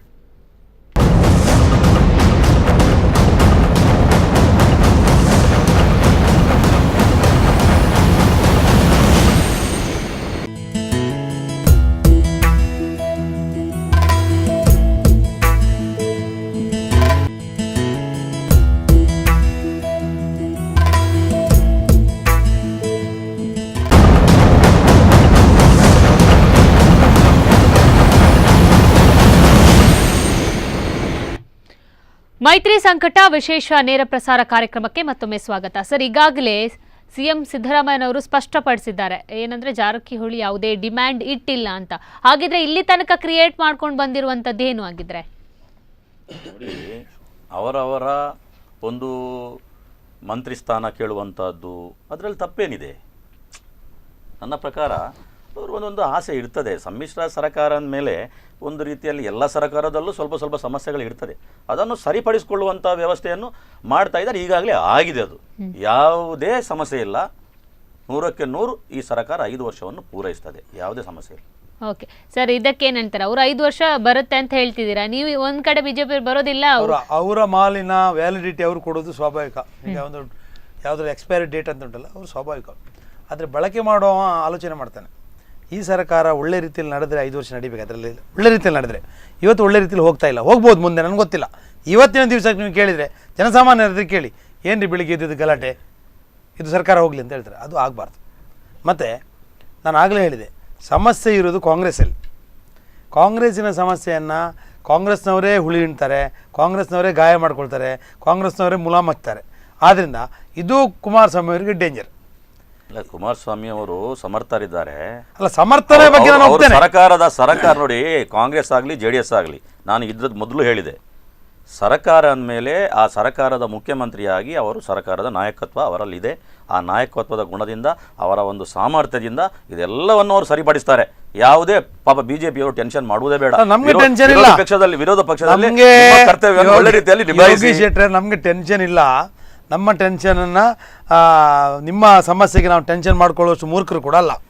ಆದರೆ ನಾನು ಇನ್ನೂ ಹೇಳ್ತೇನೆ, ಒಂದು ರಾಜಕೀಯ ಪಕ್ಷವಾಗಿ ಈ ಸರ್ಕಾರ ಆಡಳಿತ ಸರ್ಕಾರ ಬಿದ್ದರೆ ಪರ್ಯಾಯ ಸರ್ಕಾರ ಮಾಡದಷ್ಟು ಮೂರ್ಖರು ನಾವಲ್ಲ. ಯಾಕಂದರೆ ನಮಗೂ ಕೂಡ ಮ್ಯಾಂಡೇಟ್ ಕೊಟ್ಟಿದ್ದಾರೆ. ಅಲ್ಲ, ಇವತ್ತು ಅದಕ್ಕೆ ಹೇಳ್ತಿದ್ದಾರೆ, ಸರ್ಕಾರ ಬಿದ್ರೂ ಖಂಡಿತವಾಗಿ ಬಿಜೆಪಿ ಬರೋದಿಲ್ಲ, ರಾಷ್ಟ್ರಪತಿ ಆಳ್ವಿಕೆ ಬರುತ್ತೆ ಅಂತ. ಅಲ್ಲಲ್ಲ, ಅದು ನೋಡುವ, ಅದಕ್ಕೆ ಟೈಮ್ ಉಂಟು. ಅದು ಈಗದ ಪ್ರಶ್ನೆ ಅಲ್ಲ, ಅದಕ್ಕೆ ಅದರ ಮಜಲೇ ಬೇರೆ. ಅಲ್ಲ, ಸರ್ಕಾರ ಬೀಳುವ ಪ್ರಶ್ನೆ ಇಲ್ಲ ಅಂತ ನಾನು ಹೇಳ್ತಾ ಇದ್ದೇನೆ. ಪ್ರಸ್ತಾಪವೇ ಬೇಡ, ಅದರ ಮಜಲೇ ಬೇರೆ.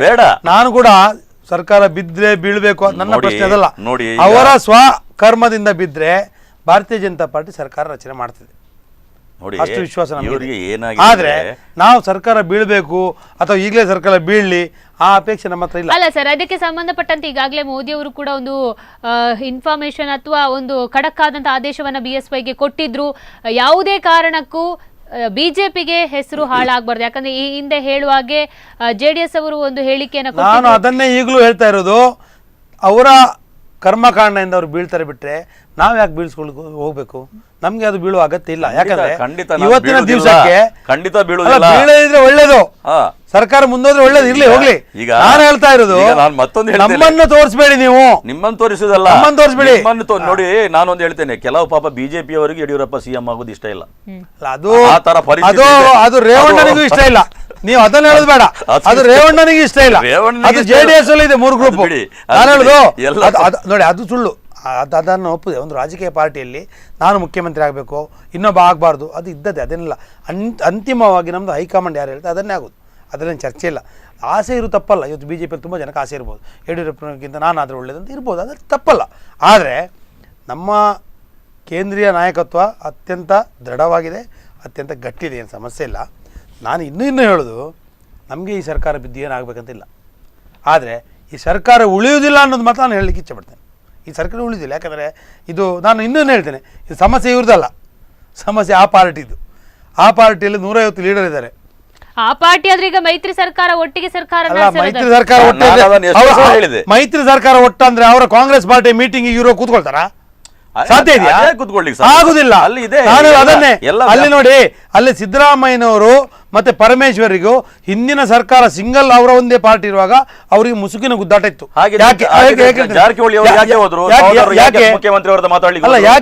ಯಾಕೆ ಇದೆ ಅಂತ ಹೇಳಿದ್ರೆ, ಅವ್ರಿಗೆಲ್ಲರಿಗೂ ಸಿದ್ದರಾಮಯ್ಯನವರು ಬೇರೆ ಪಾರ್ಟಿಯಿಂದ ಬಂದವರು ಅಂತ ಇದೆ, ನಾವು ಮೂಲ ಕಾಂಗ್ರೆಸ್ ಅವರಿಗಿದೆ. ಇವತ್ತು ಸಿದ್ದರಾಮಯ್ಯನವ್ರಿಗೆ ಏನಾಗಿದೆ, ನಾನು ಆ ಪಾರ್ಟಿಯಲ್ಲಿದ್ದೆ, ನನಗೆ ಅವ್ರು ಮುಖ್ಯಮಂತ್ರಿ ಆಗ್ಲಿಕ್ಕೆ ಬಿಡಲಿಲ್ಲ, ಆ ಪಾರ್ಟಿ ಅಧಿಕಾರಕ್ಕೆ ಬರಬಾರ್ದು, ಅವರಿಗಿದೆ. ಇದು ಅವರವರ ವೈಯಕ್ತಿಕವಾದ ಏನು ಹೇಳ್ತಾರೆ, ಏನು ಅವರ ಜಗಳಗಳು, ಅದನ್ನು ಈ ರೀತಿ ಹಿಂದಿನ ಬಾಗಿಲಿಂದ ತೋರಿಸ್ತಾರೆ. ಅದರ ತೊಂದರೆ ಇವತ್ತು ಸರ್ಕಾರಕ್ಕಿದೆ. ಸರ್, ಇನ್ನೊಂದು ವಿಷಯ, ಸಿಎಂ ಕುಮಾರಸ್ವಾಮಿ ಅವರು ಸಿಎಂ ಆದಾಗಿನಿಂದ ಟೆಂಪಲ್ಗೆ ವಿಸಿಟ್ ಕೊಡೋದು ಬಿಟ್ಟರೆ ಬೇರೆ ಏನು ಕೆಲಸ ನಡೀತಾ ಇಲ್ಲ ಅಂತ ನಮ್ದಲ್ಲ ಜನರ ವಾದ. ಜನರು ನೋಡಿ, ಜನರು ಹೇಳೋದಲ್ಲ, ಅದು ಸ್ವಲ್ಪ ಬಿಜೆಪಿ ಅವರು ಹೇಳ್ತಾ ಇದ್ದಾರೆ ಅಷ್ಟೇ. ಬಿಜೆಪಿ ಅವರು ಜಾಸ್ತಿ ಟೆಂಪಲ್ ಹೋಗೋರು, ಸಿದ್ದರಾಮಯ್ಯನವರು ಸಿದ್ದರಾಮಯ್ಯನವರು ಟೆಂಪಲ್ಗೆ ಹೋಗಲಿಲ್ಲ ಅಂತ ಬೇಜಾರಿತ್ತು, ಕುಮಾರಸ್ವಾಮಿ ಅವರು ಟೆಂಪಲ್ಗೆ ಹೋಗ್ತಂತ ಖುಷಿ ಕೂಡ ಉಂಟು. ಬಿಜೆಪಿ ಅವರು ಹೋಗೋರು, ದೇವಸ್ಥಾನ ಹೋಗೋರು, ದೇವರ ನಂಬೋರು. ಸಿದ್ದರಾಮಯ್ಯನವರು ಹೋಗ್ಲಿಲ್ಲ, ಕುಮಾರಸ್ವಾಮಿ ಹೋಗ್ತಾ ಇದ್ದಾರೆ, ಈಗ ಹೋಗ್ತಾ ಇದ್ದಾರೆ. ಈಗ ರಾಹುಲ್ ಗಾಂಧಿ ಮೊನ್ನೆ ಮಾನಸ ಸರೋವರಕ್ಕೆ ಹೋಗಿದ್ದಾರೆ, ಅದು ಪ್ರಶ್ನೆ ಅಲ್ಲ. ಹೋಗ್ತಾ ಇರ್ಲಿಲ್ಲ, ಈಗ ಹೋಗ್ತಾರೆ. ಕುಮಾರಸ್ವಾಮಿ ಅವರು ಈಗ ತುಂಬಾ ಹೋಗ್ತಾರೆ, ನಮ್ಗೆ ಭಾರಿ ಖುಷಿ. ವಿಷಯವನ್ನು ನಾವು ಮತ್ತೆ ಇನ್ನೊಂದು, ಎ ಮಂಜು ಅವರ ಒಂದು ಹಗರಣಕ್ಕೆ ಸಂಬಂಧಪಟ್ಟಂತೆ ಇಲ್ಲಿ ತನಕ ಯಾಕೆ ಬಾಯಿ ಬಿಡ್ತಾ ಇಲ್ಲ? ಹಾಸನದಲ್ಲಿ ಅವರು ಮಾಡ್ತಾ ಇರುವಂತಹ ಈ ಒಂದು ಎ ಮಂಜು ಅವರು ಅದು ಬಹಿರಂಗಗೊಂಡಿದ್ರು ಕೂಡ ಯಾಕೆ ಅದರ ಬಗ್ಗೆ ಯಾವುದೇ ರೀತಿಯ ಯಾರು ಅದರ ಬಗ್ಗೆ ತಗೊಳ್ಬೇಕು? ಎ ಮಂಜು ಅವರು ಖಾಲಿ ಹಿಟ್ ಅಂಡ್ ರನ್ ಕೇಸ್ ಅಲ್ಲ.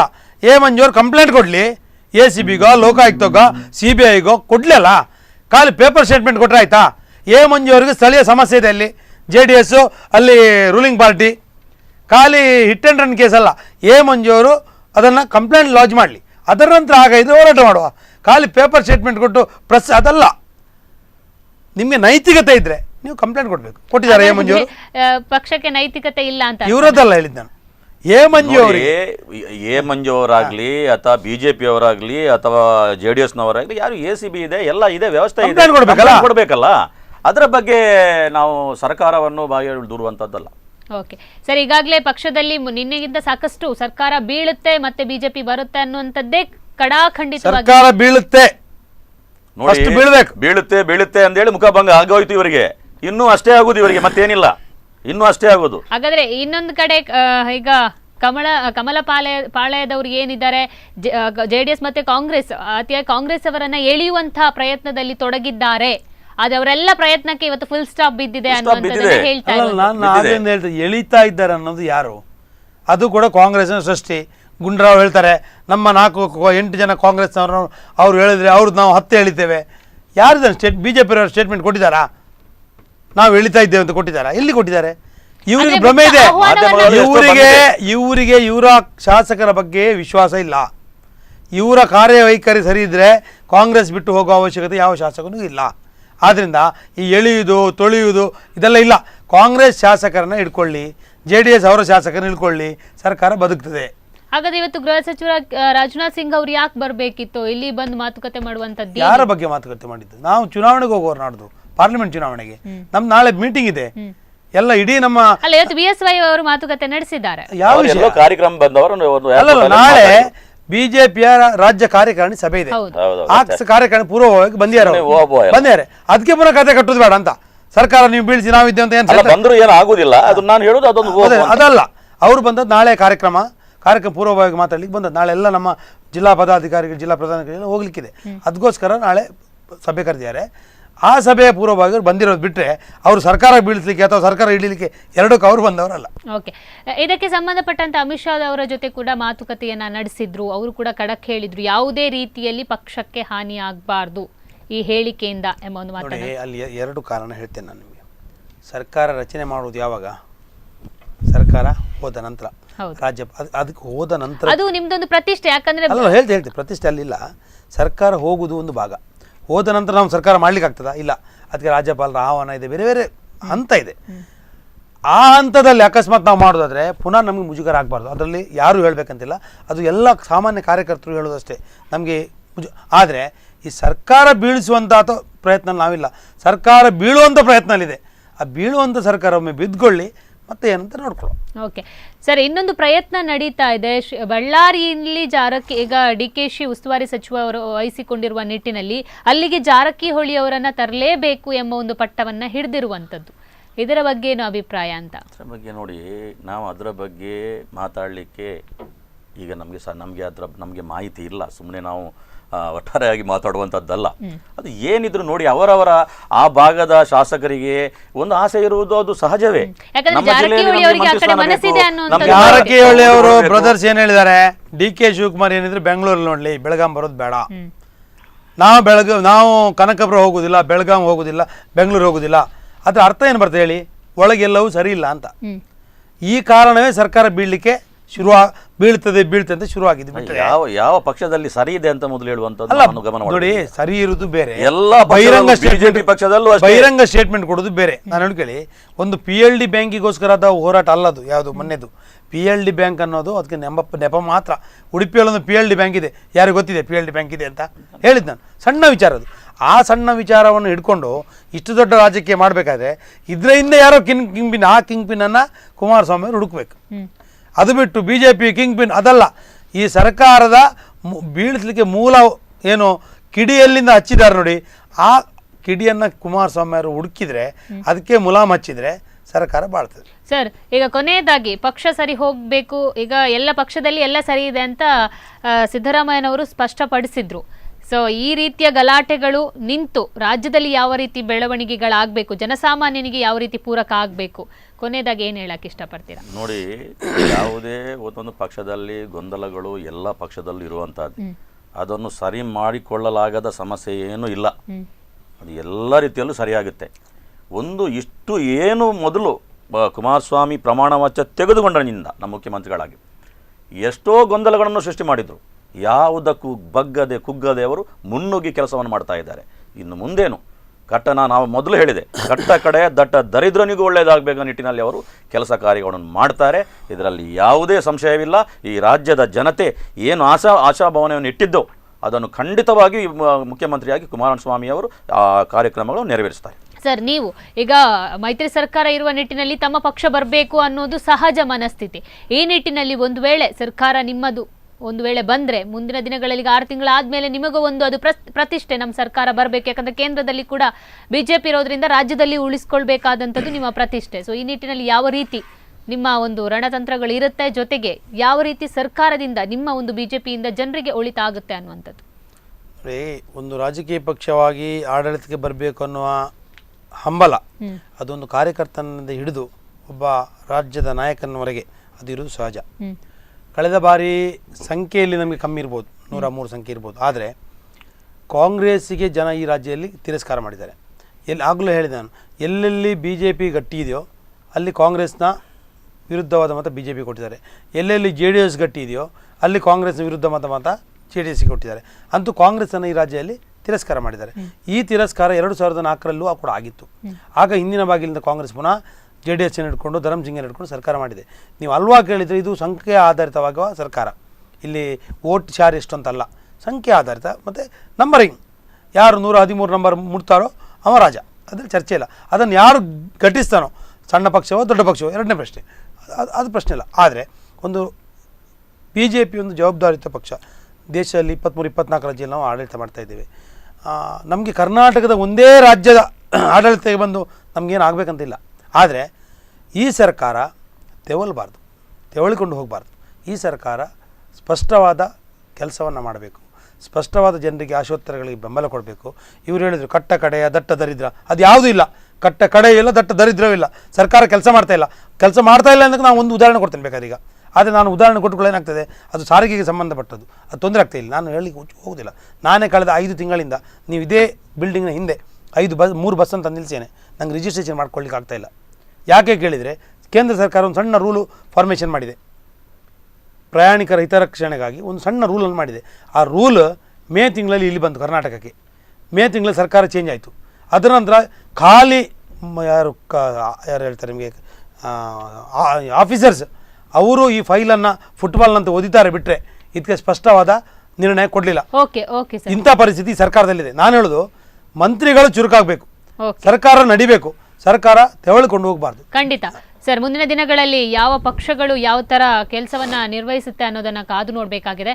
ಸರ್, ಇಲ್ಲಿ ತನಕ ಬಂದು ಸಾಕಷ್ಟು ರಾಜಕೀಯ ಬೆಳವಣಿಗೆಗಳ ಬಗ್ಗೆ ನಮ್ಮ ಜೊತೆ ಮಾತುಕತೆಯನ್ನ ಮಾಡಿದ್ದೀರಾ, ನಿಮಗೆ ಧನ್ಯವಾದ.